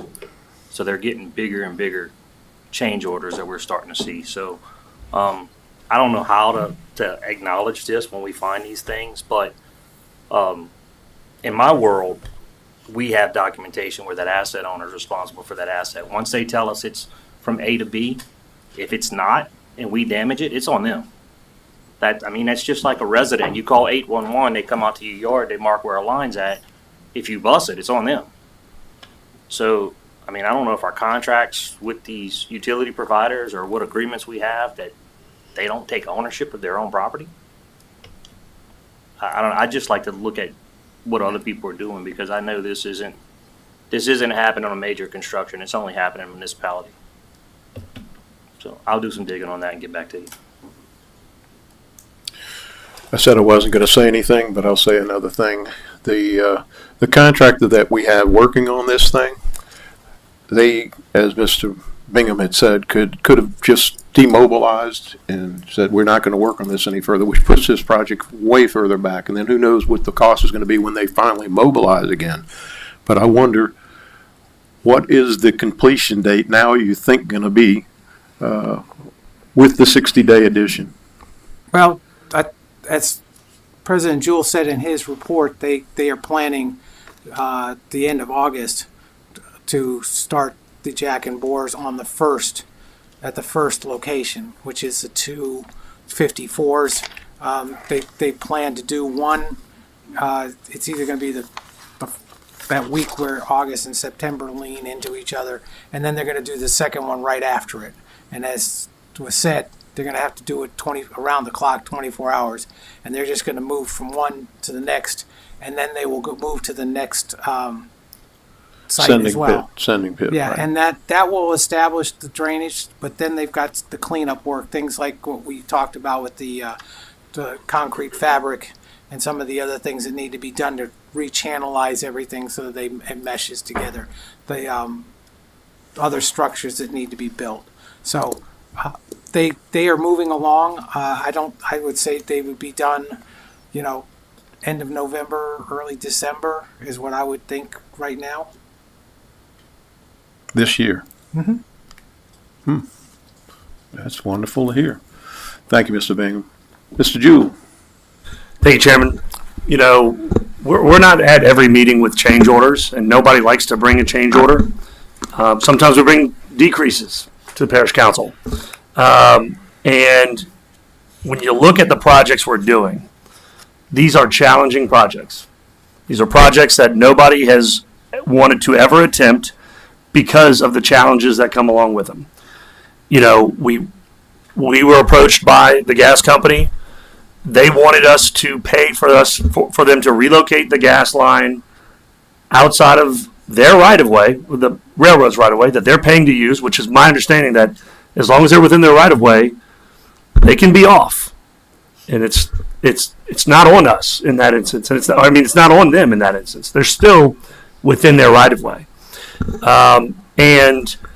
But we were not going to pay $1 million, because that's what the price was going to be, to relocate their gas line from the railroad tracks up to River Road, which we had already heard is something that they wanted to do on their own. But when they saw the opportunity that the parish was going to be there, they said, well, you can pay to move it. Well, we're not playing that game. So we went ahead forward with our project. And when we got there and the line wasn't exactly where it was supposed to be, we had to deal with it. And as Mr. Bingham said, we had a contractor on board. We're working within a railroad right-of-way. Every day we are there, every day that there's someone present out there, we have to pay for a flagman. It is an incredibly difficult workspace to be in.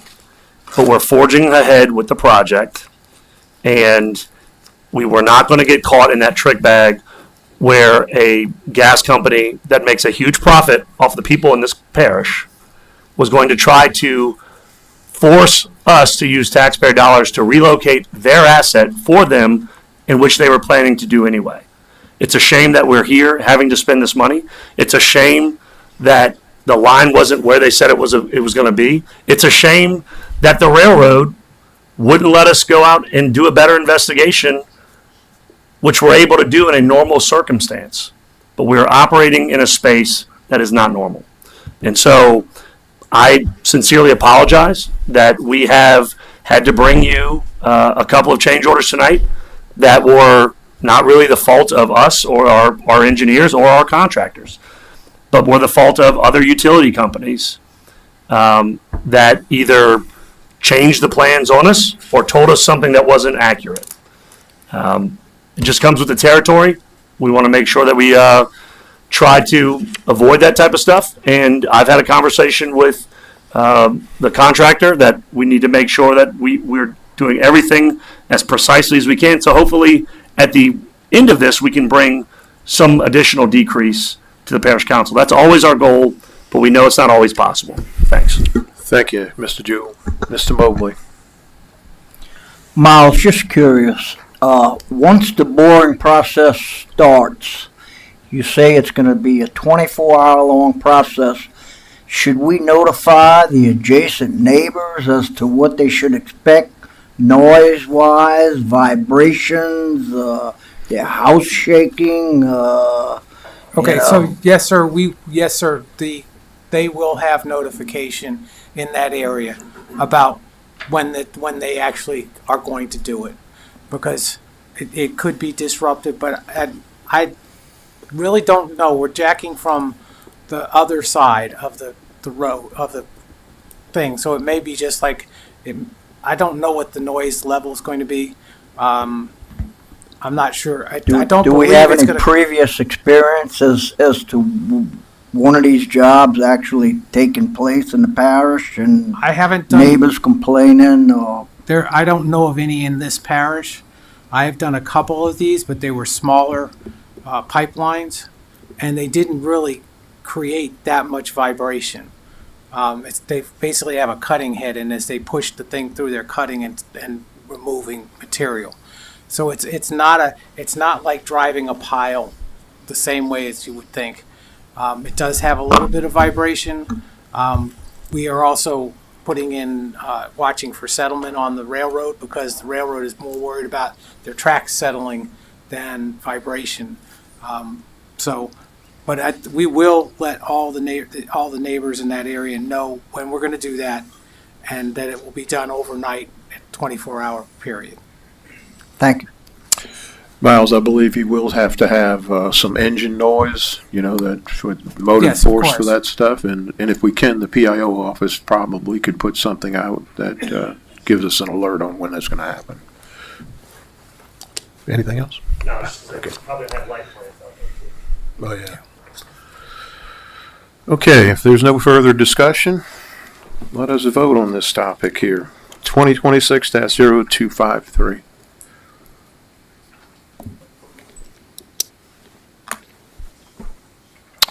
And that passes with all members except Ms. Skiba.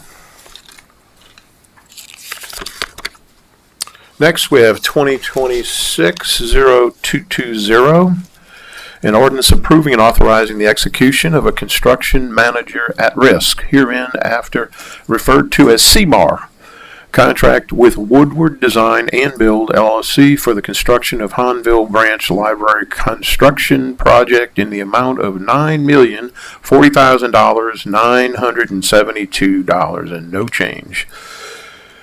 Ms. Benedict, are you here to address this?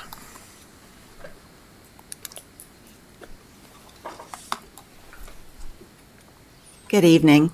So about a year ago, the council approved a contract, the initial CMAR contract, selecting Woodward Design and Build as the CMAR. So for the past year, we have been working with our architect and Woodward on the planning. They provided pricing for us at the 30, 60, and 90% marks. In May of this year, Woodward presented the 100% pricing to the Library Board of Control, which is what is being brought to you tonight.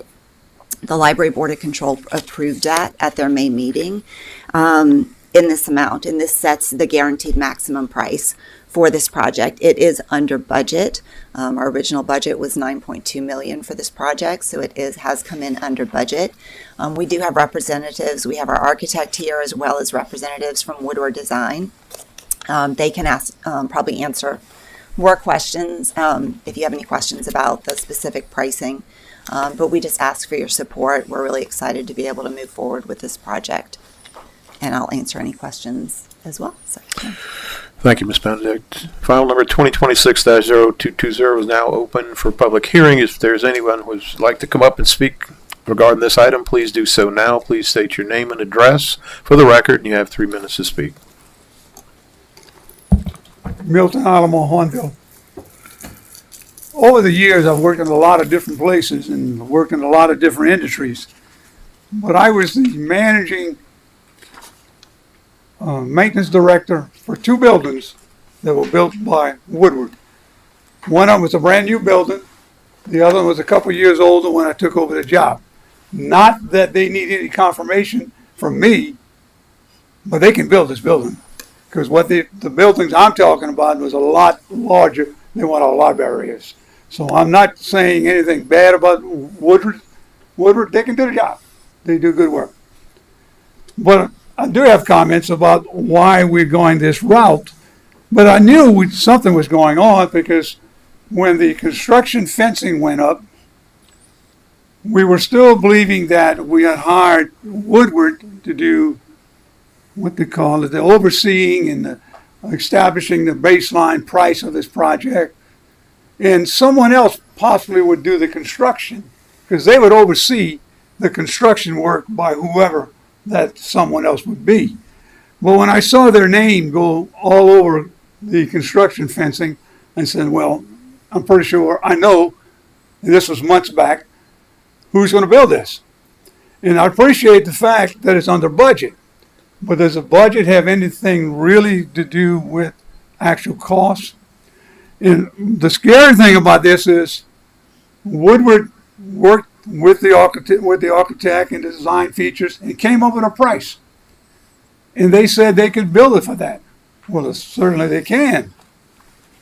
But we lose the protection of what we call our public bid process. Do we know if there was any other companies out there that could do the same project for less money? Woodward had to have used their cost estimates, their overhead, their cost of doing business, all these things built into it to come up with this price. Is there another contract out there that worked for a little less money that can do the same job? I guess we'll never know.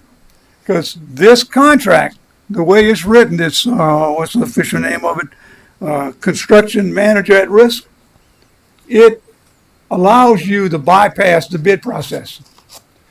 But it's supposed to give you a better indication that you're getting the correct number on the construction site. So the problem I got is, it seems like Woodward has made their cake and they're going to get to eat their own cake. Is that really good for the taxpayers of St. Charles Parish? I don't know. And we'll never know. Because we only got one cost. Mr. Allemont, we're out of time. Do you need additional I need time? a couple more minutes if possible. All right, we'll have to vote on that. We have a motion by Ms. Wilson and a second by Mr. Carmondale. Please pass the motion or vote for the motion to extend time. And that passes. Please proceed. Okay. I mean, does this create any type of conflict of interest? And not by Woodward, by the taxpayers of St. Charles Parish. Because we're bypassing, I'll say it again, the true bid process. But I got one more thing to say about the library. St. Charles Parish, and the whole state really, this is the county seat of the parish. This is the only library required by law that needs to be built. And we've got beautiful libraries everywhere. Great. I make a suggestion to the library board that when this building is done, that they rename it and call it the St. Charles Parish Library at Hornville, and all the rest of them are branches. This should be the feature library for the parish, because it's the only one required by law to be in the parish seat. Thank you. Thank you, Mr. Carmondale.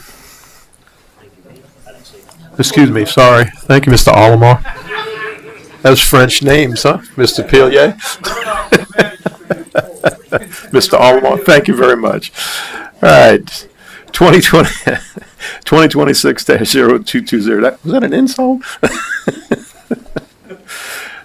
Is still open for public comment. If there's anyone who'd like to come up and speak regarding this item, please do so now. Please state your name and address for the record. You have 3 minutes to speak.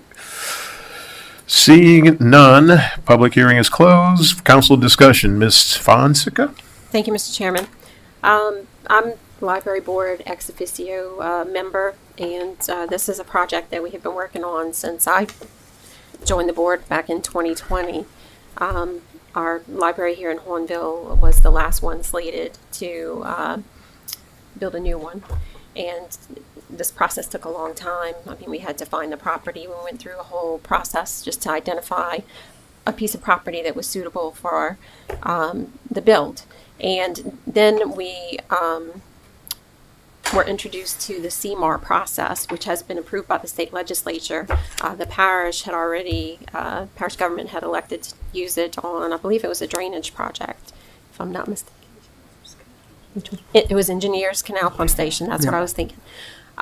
So that process was brought before the library board, explained to us the benefits of it, and the library board elected to give it a try. And I have to say, I feel it's worked out really well, because we've had the construction team working hand in hand with our library and parish government team, because we've had Leanne and her team, but also our parish engineer, Andre Ford, and I believe Mike Palomone's been on that team as well, all taking a look at, as the cost was building, you know, whether it was reasonable, and having your construction, I guess, representative there to help you work through how much things are going to cost as you're designing the building. The benefit of that is, you have a reasonable estimate of what it's going to cost, and if you feel like that's too much, you can eliminate it right then and there. And so there, in a way, you can catch some cost savings as you're working through it. I can't thank Justin with Grace Xavier Architects and Lawrence Daly with Woodward Design, because I feel like, and I'm more looking at on the outside at the board meetings, hearing the synopsis of what's going on, but I feel like it's gone rather smoothly. And I'm looking forward to this branch being built. It is required to have one in the county seat, and I think that the design is beautiful, and it's going to house the Louisiana collection.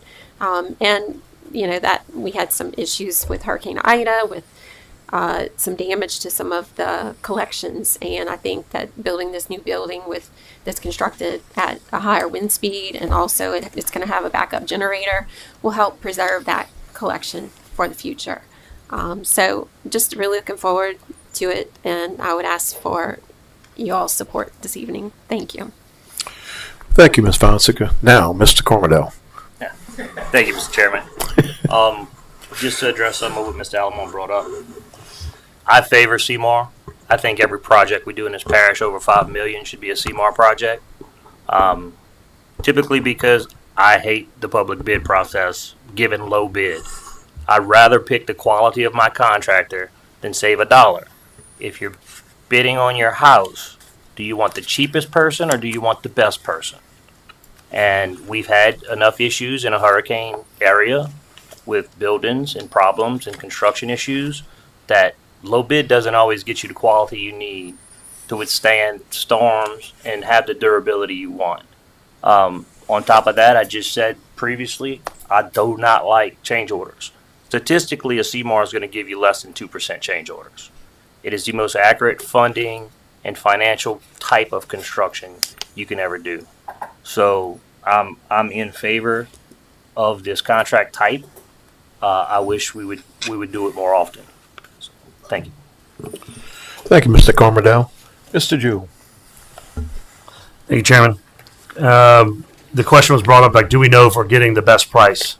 And I just wanted to mention, so the engineer/architect is going to be giving 30, 60, 90% drawings with cost estimates associated with those. But in addition to that, for a CMAR project, you have to have what's called an ICE, which is a third-party independent cost estimator. or just an independent third-party cost estimate. And so you're going to get not only your engineer's cost estimate, but you're going to get a third party who is going to give you their own cost estimate by looking at the plans. And then based off of those cost estimates, if they are within each other, right, and you have the option to, if they're not within each other, you have the option to work through those issues. But then you have those two pieces of paper to be able to hold when you get that guaranteed max price at 95% from your contractor. And then if that is out of line with your independent cost estimate as well as your engineer's cost estimate, you have the option to go out to public bid. So if you cannot come to an agreement with the contractor, you go out to public bid, and then you see how that shakes out. But if the contractor's price is in line with your independent cost estimate as well as your engineer's cost estimate, pretty safe to say that that's a good number to go off of. Thank you, Mr. Jewell. I'd like, Ms. Benedict, if you could just clarify something. I know that the construction estimate is $9,040,972, but there's the project cost, the budget that you'd thrown out, which was a slight bit over that, like $9.2 million. Does that include or not include the A&E services by Grace Abear, which was $387,941? That is separate. Separate. That is completely. a separate cost. Budget-wise and everything. Correct. Okay, thank you very much. Okay, if there's no other council discussion, please cast your vote for 2026-0220.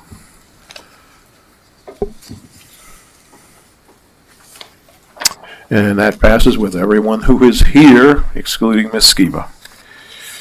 All right, Mr. DeGeneres is going to have another time up at Pat here. 2026-0242.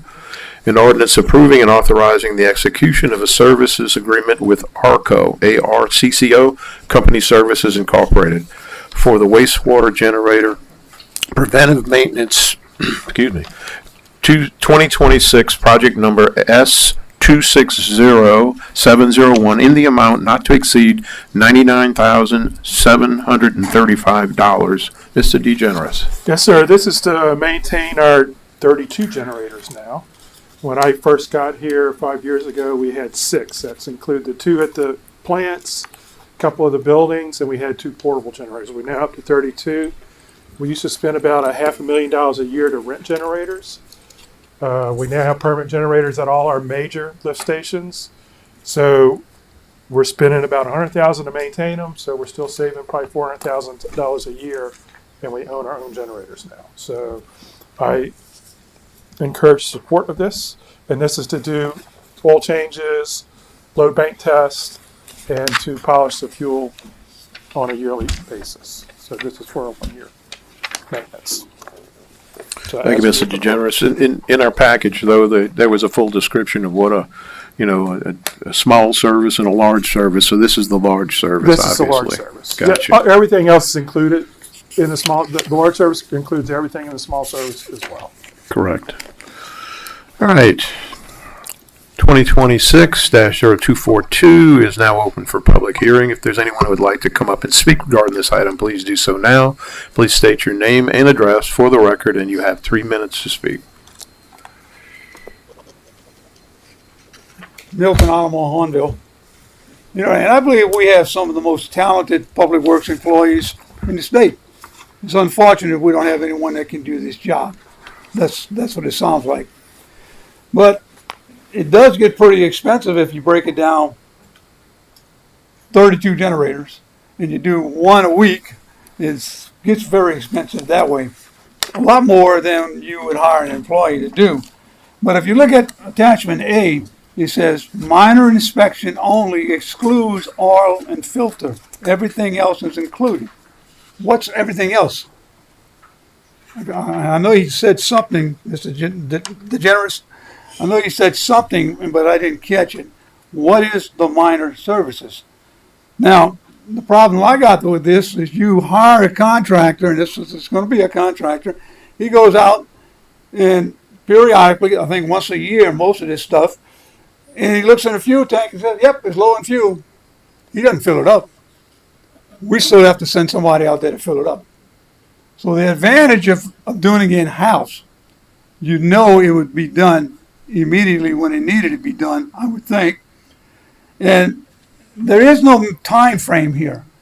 The times that these generators would probably mostly be used is during hurricane season.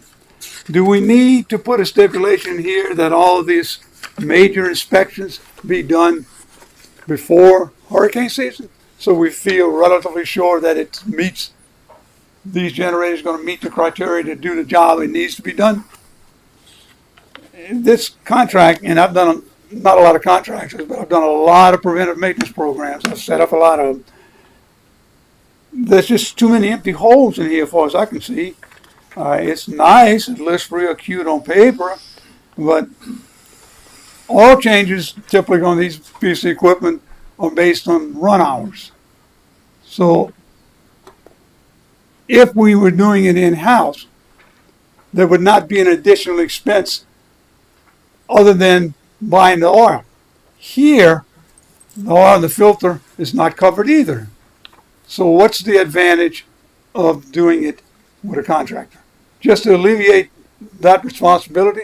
I mean, if you're going to tell me the wastewater department shouldn't be in the maintenance programs, shouldn't be maintaining anything, okay, I'll buy that story. But they are. They do this kind of work. They do preventive maintenance. They do pump repairs. So I just wish we, and I believe we do have the people qualified to do this. Thank you. Thank you, Mr. Alamo.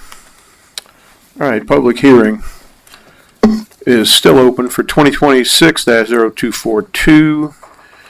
If there's anyone that'd like to come up and speak on this item, please do so now. Please state your name and address for the record. You have 3 minutes to speak. Seeing none, public hearing is closed. Any council discussion? I'd like to ask Mr. DeGeneres to kind of address some of this, because there's a long list of things that are on page, I don't know what it's, 182 attachment A within our booklet, and it's a lot of stuff. And the minor, it's probably just going to take a look. If you could try to address some of that, that would be helpful. Most of this cost is going to go to the actual oil to change, the filters, fuel and oil filters, and the load bank test. So each generator will be run under a load to make sure that it is working properly and all that. That's a cost. So it covers all that. The minor stuff is checking belts and things like that. Belts, battery, and all that. We run the generators once a week. They automatically kick on, run for about half hour and shut down. So we do that. My guys do check them on a regular basis to make sure that we go to every lift station at least once a week. So part of the check is to check the fuel in the generator. So they're never going to be out of fuel. We're always going to check that. This is to cover the big major maintenance is what it's covering. And that's the large cost. And it sounds like you guys have your maintenance program set up so that it's coincident with the needs of the hurricane season, which is generally 6 months. It's going to be about once a year. So if we did have hurricane, we rain them a lot, then we want to get it changed right after that. So they're good to go for the rest of the year. So thank you, Mr. DeGeneres. Mr. Jewell. I'll just say, Chairman, I was just going to say for the council's edification that these generators are running all the time. Someone runs into a power pole on River Road, knocks out power to one of our lift stations, it's running. When a branch falls on a power line, it's running. Sometimes, we get these random power outages in Hornville and other places. They're running. And so they need to have constant maintenance. We do a lot of fleet maintenance of vehicles and stuff in-house. We do not have the additional employees available to us to be able to cover all of the needs of this investment that we made in these generators, in addition to the 350 lift stations that we have operating across the parish that have their own issues all the time as well. Thank you, Mr. Jewell. If there's no other council discussion, please vote. 2026-0242.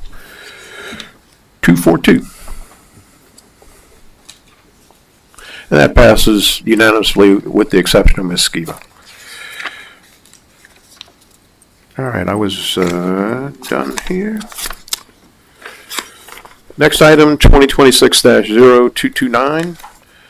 This is an ordinance approving and authorizing the execution of a contract with Pintail Contracting Services, LLC for the AMA Park renovations, project number Recapper 25, in the amount of $1,208,100. So the administration has requested the following amendments. Amend section 1.04, statement of work of section 0500 of the contract document to correct a typographical error changing flighting to lighting. So, Mr. Dwayne Foray, can you please address this? What, the amendments or the actual project? Whatever. Yeah. Thank you. I can't even think about the typo. Council and Parish President. So these renovations, this is another project we've been having on the books quite some time. I know we've been in front of you several times over the last 2 years. It's like I've been here the last 2 years more than my previous 16 years. So thank you all for your continued support.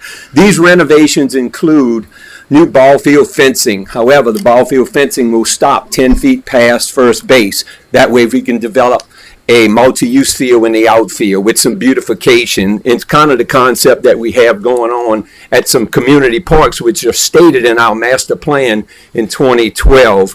Also additional batting cage, restaining the existing pavilion, a permanent restroom, new playground equipment that is not currently at that park, covered basketball with lighting, parking, which we don't have designated parking now. Not a lot of parking, but this will be used mostly for practice. And it gives us the opportunity to do year-round practicing with the additional added multi-use field. New lighting.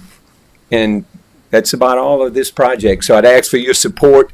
We want to do the upgrades here because we are planning to kind of look at getting rid or disposing the land at St. Mark's that we don't get a lot of value. Matter of fact, when we try to geofence it, it doesn't even register. Usually we get registered participants at the park. We have low visitation there. We can't even get registered participation or visitation at that particular park. So that's one we're looking, and that's why we're doing the upgrades at this particular one. Thank you, Mr. Foray. So I'd ask for your support in this project. Thank you, Mr. Foray. Regarding the amendment section 1.04, statement of work of section 00500 of the contract to correct the typographical error changing flighting to lighting. We'll refer to legal to determine if this is substantial change. If not, complete the steps that we have to go through. It is legal's opinion that it is not a substantial change, just correcting a grammatical error. Thank you very much. All right. I have a motion on the floor from Ms. Fonseca and a second by Mr. Fisher to amend file number 2026-0229, and that is amend section 1.04, statement of work of section 00500 of the contract to correct the typographical error changing flighting to lighting. File number 2026-0229 is now open to public hearing. If there's anyone who'd like to come up and speak regarding the amendment, please do so now. Please, it's okay. I suspect that seeing none, public hearing is closed. Any council discussion on the amendment? Seeing none, please vote to amend 2026-0229.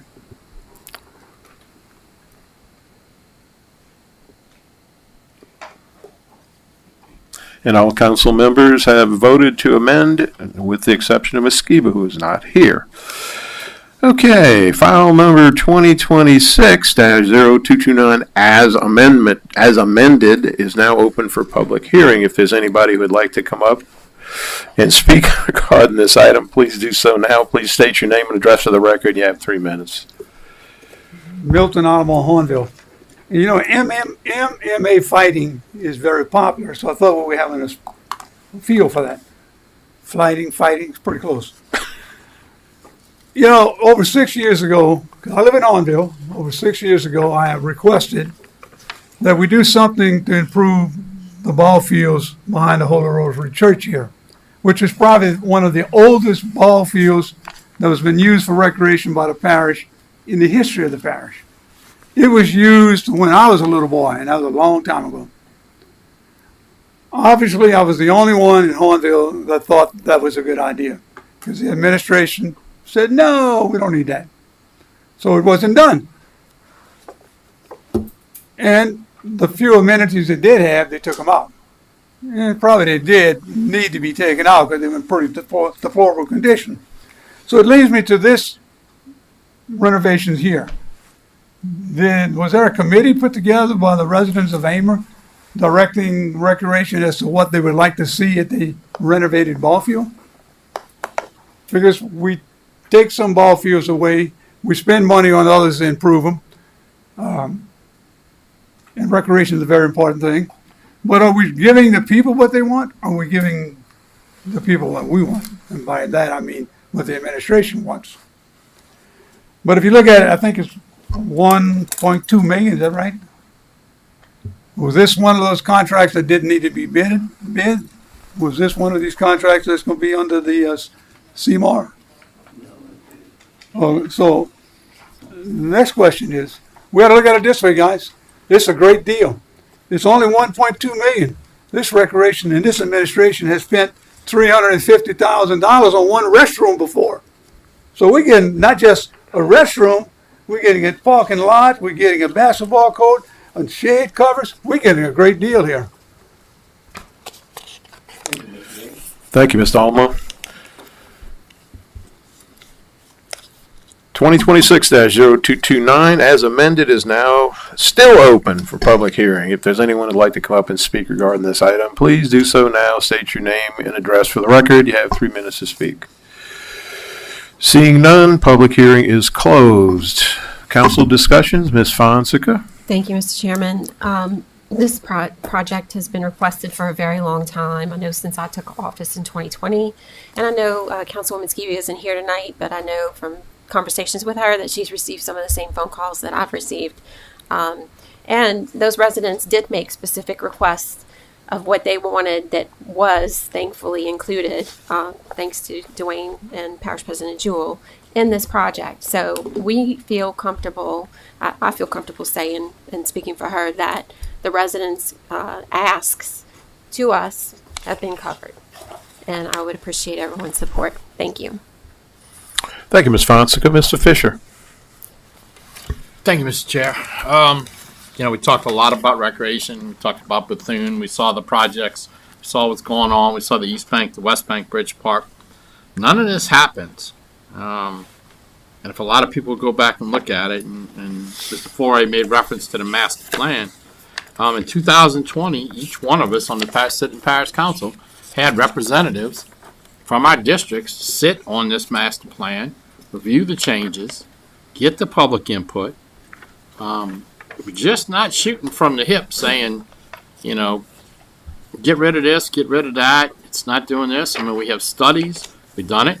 I mean, look, we just sold the Good Hope Park to Shell. It was a neighborhood park, but we're constantly improving the recreation facilities in St. Charles Parish. We've done it every year since I've been in office. It's been since I've lived in St. Charles Parish, since my son has played in St. Charles Parish. Now that my grandchildren are going to play in St. Charles Parish. We're going to keep doing this. We're going to start giving people things that they need. We're going to change the way recreation is viewed apart. I mean, recreation now is just not for kids. Recreation's for everybody in the parish. We've got a great seniors program. Some of our softball leagues, some of our adult stuff. Look what we're producing. We recognize 2 teams tonight. Teams that were their best part of their competition. So we're going to continue to do it. And I think I might be right, but I think, Dwayne, I got the number. I think in the last 6 years alone, $33 million in improvements. We're still going to do that. It's going to be tough because we do have to manage it and we do have to get rid of some of the smaller stuff. But we're going to keep moving forward. And I think it's everyone in this council's position. I don't mean to speak for you, but I think we're going to provide quality recreation services for our youth of all the parish. So I appreciate it. I support it. You know, it's something that needs to happen for the future of St. Charles Parish. Thank you. Thank you, Mr. Fisher. Mr. Jewell. Can I add one thing, sir? Sure. And for our first master plan, we had a committee. We also had a parish-wide survey. Now, for the update, we did the same thing. We had a parish-wide survey. I mean, you can't force people to respond to it, but we had close to 700 people respond to give us the marching orders. We took that information along with the board and committee that you guys sent to us and updated the master plan. We are only following. We talk about drainage plan. We talk about land use plan. We have a plan. We're following that plan, and you could look at our plan. Visitation of parks, geofencing it. That was the main thing. How you going to dispose property if you don't know who's going there, who's utilizing it? The foundation of community parks instead of little pocket neighborhood parks. All of that is in the plan. We are following the plan to a T, and we would not be able to do that without the support of you guys and the funding for that. So the residents benefit from that. The boat launch, 30 years in the making. Finally, Willie is getting the boat launch, and we're so happy about that. So I just want to point that out. Thank you. Mr. Jewell, did you have anything to say? Thank you, Chairman. I was going to say just what he was going to say. But really, I want to back up and look at the past. There was no cohesive strategy whatsoever when we decided on how we were going to do a park system in the parish. It was you get a park, you get a park, you get a park, or if you got a park one week, then I got upset, or my residents came to me and complained, and now I had to work to get a park. Or when subdivisions came to the parish and built, we had this crazy rule that said, hey, you got to set aside land for a park or give us a fee. Well, forever, we never said we wanted a fee. We said we wanted the land. And so what did developers do? They gave us the absolute worst piece of unusable land that didn't fit within the design of their park to us for a park. Or the design of their subdivision for us for a park. And so we were left with trying to make something out of really not much.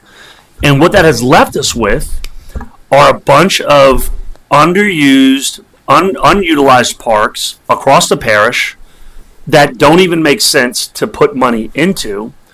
And again, that brings us to the plan where we're looking at everything cohesively and figuring out what makes sense for the parish moving forward. I get people who come to me all the time who say, man, why can't we have like what they have in Youngsville? Okay, well, Youngsville has one park, that one big 50-acre park. We could absolutely have that in St. Charles Parish. But we can't have that and have 50 other parks. It just doesn't work. You know, when our residents are looking at us and saying, hey, you need to do better grass cutting. And we say, yes, we want to. We're trying to prioritize the parks that are being used. But we're also getting complaints at parks that no one uses. They just don't want the grass to be tall there. And so, again, like we said, we looked at Good Hope Park. We looked at Holy Rosary Park. Nobody plays baseball at Holy Rosary. They haven't for a long time. My mom was probably the last one who played there. Okay? Well, and guess what? That park served Hawnville for a long time, and it made sense. Hawnville had their own booster club, but you don't have that anymore. You have Luling and Mimosa. That's it. When you look at what we did when we got, and look, I'm going to tell you, every time that we have disposed of a park site, we have not done it. We have not taken away something without giving something somewhere else. So Holy Rosary, for example, we took away that park, that facility, but we made improvements right there on Wagon Wheel and what's that? Taylor Street. Sorry, and then because we utilize Landry Field for soccer, for football. So we've made improvements at the park. I think we got the bathroom put there, or we're close to doing it. When you look at Good Hope Park, we've made $1 million improvement at Bethune. When you look at St. Mark Park, that we will come to this council and ask to dispose of, we are making the $1 million improvement at Ama Park to serve regionally. There are some parks in the parish that were done well. Monsanto Park, great park. Ormond Park, great park. You look at Rathborne Park, great park. They service large, broad areas, and they have a lot of different amenities for a lot of different people. So we are trying to replicate the things that we think work in the parish, the things that the parks that we know are getting people to come and participate at them. And this is another example of that. The work we've done with the school system. Dwayne, how many acres did we divest from? Close to 50. 50 acres that we no longer have to maintain because now we're utilizing a site that's centrally located in Ashton for soccer. And that has been a tremendous success. We have to continue building upon those types of changes in our park system. And I promise you that each step that we make, the park system as a whole, because remember, it's not a system of just it's not just individual parks, it's a system of parks. And so I'm telling you, if we keep making these incremental changes, keep building upon these successes, we're going to see an overall better improvement in the park system that we have. And that is just on the facility side. The programming side has come a long way and has done very well. So I know there's a lot to say. Please vote for this ordinance. Thank you, Mr. Jewell. You know, at first I thought I wasn't going to say anything, but I guess I thought back. And I remember over a year ago, there's a little pocket park that got nixed I voted to get rid of the property, dispose of it. I don't even know where it stands right now. Then I went to that, glad you mentioned it. I went to your recreational plan, some 250 pages worth of it. And you know, one of the recommendations I found? Increase the number of pocket parks. And I wrote to the parish on that because I was surprised and I felt kind of ashamed for voting, the way I voted. So I thought I'd just bring that up, seeing that was the first plan. The update. It's the plan I found online, man. Okay? Nevertheless. Okay. So if there's no more discussion, please vote.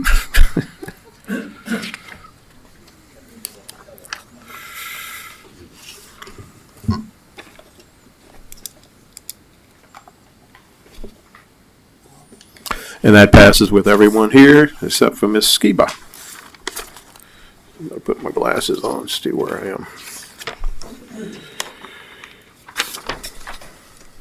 Okay. Next one, 2026-0230. A resolution declaring certain movable property as surplus and authorizing its disposition by public internet auction. Ms. Campos. Yes, sir. This is the resolution that I discussed in my earlier presentation, whereby a list of items will be coming before you guys to vote as official surplus property. So we appreciate your support. Thank you, Ms. Campos. File number 2026-0230 is now open for public comment. If there's anyone who'd like to come up and speak regarding this item, please do so now. Please state your name and address for the record, and you have 3 minutes to speak. Milton Alamo Hornville. And interesting that you would vote on this, and I can understand why, but I know none of y'all know what the condition of this equipment is. It's just a procedure. But I'm going to ask the question. I'm sure this doesn't generate a whole lot of funds, but the funds that it does generate, does it go into the budget of the individual departments that the equipment belong to, or does it go into the general fund?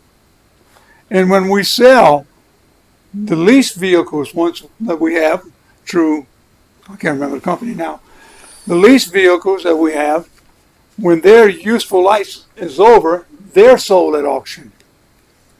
Do we have a total of how much money we collect from those sales and where that money go to? Mr. Dewson can probably help us with those answers. Thank you. Thank you, Mr. Alamo. File number 2026-0230 is still open for public comment. If there's anyone who'd like to come up and speak regarding this item, please do so now. Please state your name and address for the record, and you have 3 minutes to speak.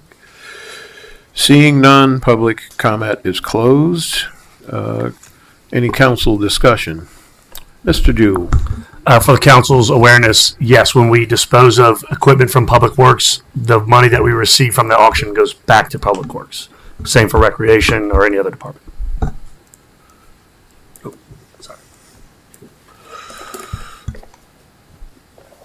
Ms. Campos, I mean, do you have a list of the properties that are under consideration for auction right now? They aren't here? Sorry. Yes, they were listed as Exhibit A. Okay.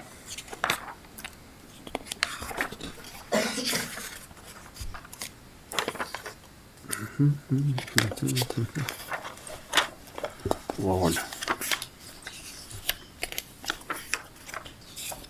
Well, pass it up. There you go. There you go. Thank you. Most of that is vehicles and equipment, huh? Yes, sir. No, They're- no immovable property. That would be a different process, would it not? Correct. Yes, sir. This Okay. is only movable That's what I surplus wanted property. to know. Thank you very Correct. much. Appreciate it. Ms. Fonseca. Thank you, Mr. Chairman. Just wanted to remind everyone that this didn't, in the past, come before the council. Purchasing was able to do this several times a year. It is just because the legislative auditor now wants the council to approve of the disposal of these assets that we're going to be doing a resolution now every time purchasing wants to do a surplus auction. That is correct. Okay, thank you. Thank you, Ms. Fonseca. All right, if there's no other council discussion, please cast your vote for 2026-0230.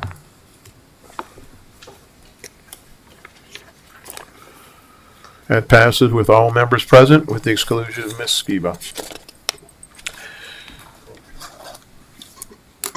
Next item. Appointments. 2026-0204, a resolution appointing a member to the St. Charles Parish Communications District representing the St. Charles Parish Council. Council will confirm nomination to the St. Charles Parish Communications District to fill the vacancy created by expiration of the term of Mr. Michael D. Heath, 4-year term to begin August 19th, 2026 and expire August 19th, 2030. The nominee is Mr. Michael D. Heath. Please cast your vote to confirm the appointment of Mr. Michael D. Heath to the St. Charles Parish Communications District representing the St. Charles Parish Council.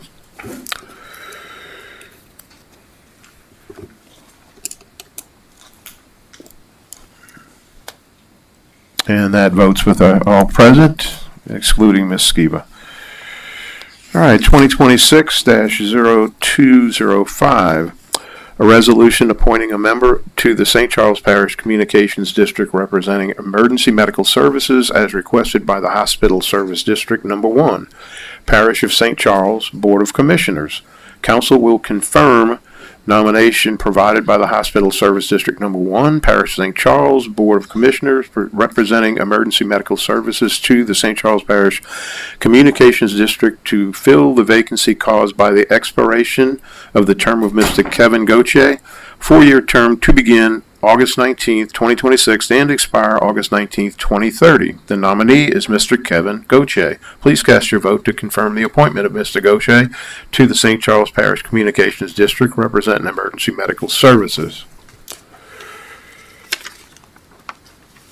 And that passes with everyone present, excluding Ms. Skiba.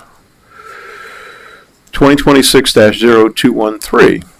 Resolution appointing a member to the St. Charles Parish Communications District representing the St. Charles Parish President's Office. Council will confirm nomination provided by the Parish President to the St. Charles Parish Communications District to fill the vacancy caused by the expiration of the term of Mr. Armand Burke, 4-year term to begin August 19th, 2026 and expire August 19th, 2030. The nominee again is Mr. Armand Burke. Please cast your vote to confirm the appointment of Mr. Armand Burke to the St. Charles Parish Communications District representing the St. Charles Parish President's Office. And that passes with all present, excluding Ms. Skiba. 2026-0207, a resolution appointing a member to the St. Charles Parish Library Board of Control as District 6 representative. Council Chairman will accept nomination to the St. Charles Parish Library Board of Control from the District 6 Council member to fill the vacancy caused by the resignation of the term of Miss Robin Robichaud, unexpired term to begin immediately and expire April 1st, 2027. This was deferred from the July 27th, 2026 Parish Council meeting. Do we have a nomination from Mr. Chairman, I'd like to defer it to our next meeting. Okay, Mr. Fisher has requested to defer it. We don't need to vote on that, huh? Okay. 2026-0246, a resolution appointing a member to the St. Charles Parish Communications District representing the St. Charles Parish Firemen's Association. Council Chairman will accept nomination from the St. Charles Parish Firemen's Association to fill the vacancy caused by the resignation of the term of Mr. Johnny Bourgeois. Unexpired term to begin immediately and expire August 19th, 2019. This item will be deferred to the Monday, August 24th council meeting pending receipt of a required nomination. All right, 2026-0228, a resolution appointing a member to the St. Charles Parish Library Board of Control as the District 2 representative. On Monday, August 24th, 2026, the council chairman will accept nomination to the St. Charles Parish Library Board of Control from the District 2 council member to fill the vacancy caused by the expiration of the term of Miss Lindsay Tullier, 5-year term to begin immediately and expire August 1st, 2031. Meetings, announcements, notices, etc. Meetings, Coastal Zone Advisory Committee, Tuesday, August 11th, 2026, 12 p.m., Council Chamber. Community Action Advisory Board, Wednesday, August 12th, 5 p.m., Council Chambers. Pontchartrain Levy District, Monday, August 17th, 6 p.m., Pontchartrain Levy District Headquarters Complex. That's at 2069 Railroad Avenue in Letcher. Board of Adjustments, that's the ZBA, Thursday, August 20th at 6 p.m. in the Council Chambers. St. Charles Parish Council, Monday, August 24th, 6 p.m., Council Chamber. Announcements. Public hearings to consider the proposed 2027 capital and consolidated operating budget. Tuesday, October 20th, 2026, 9 a.m.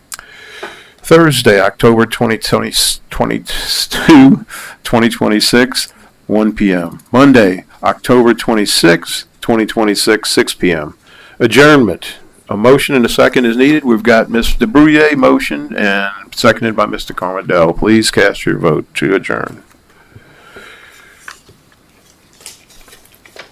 And that passes with all members present, excluding Ms. Skiba.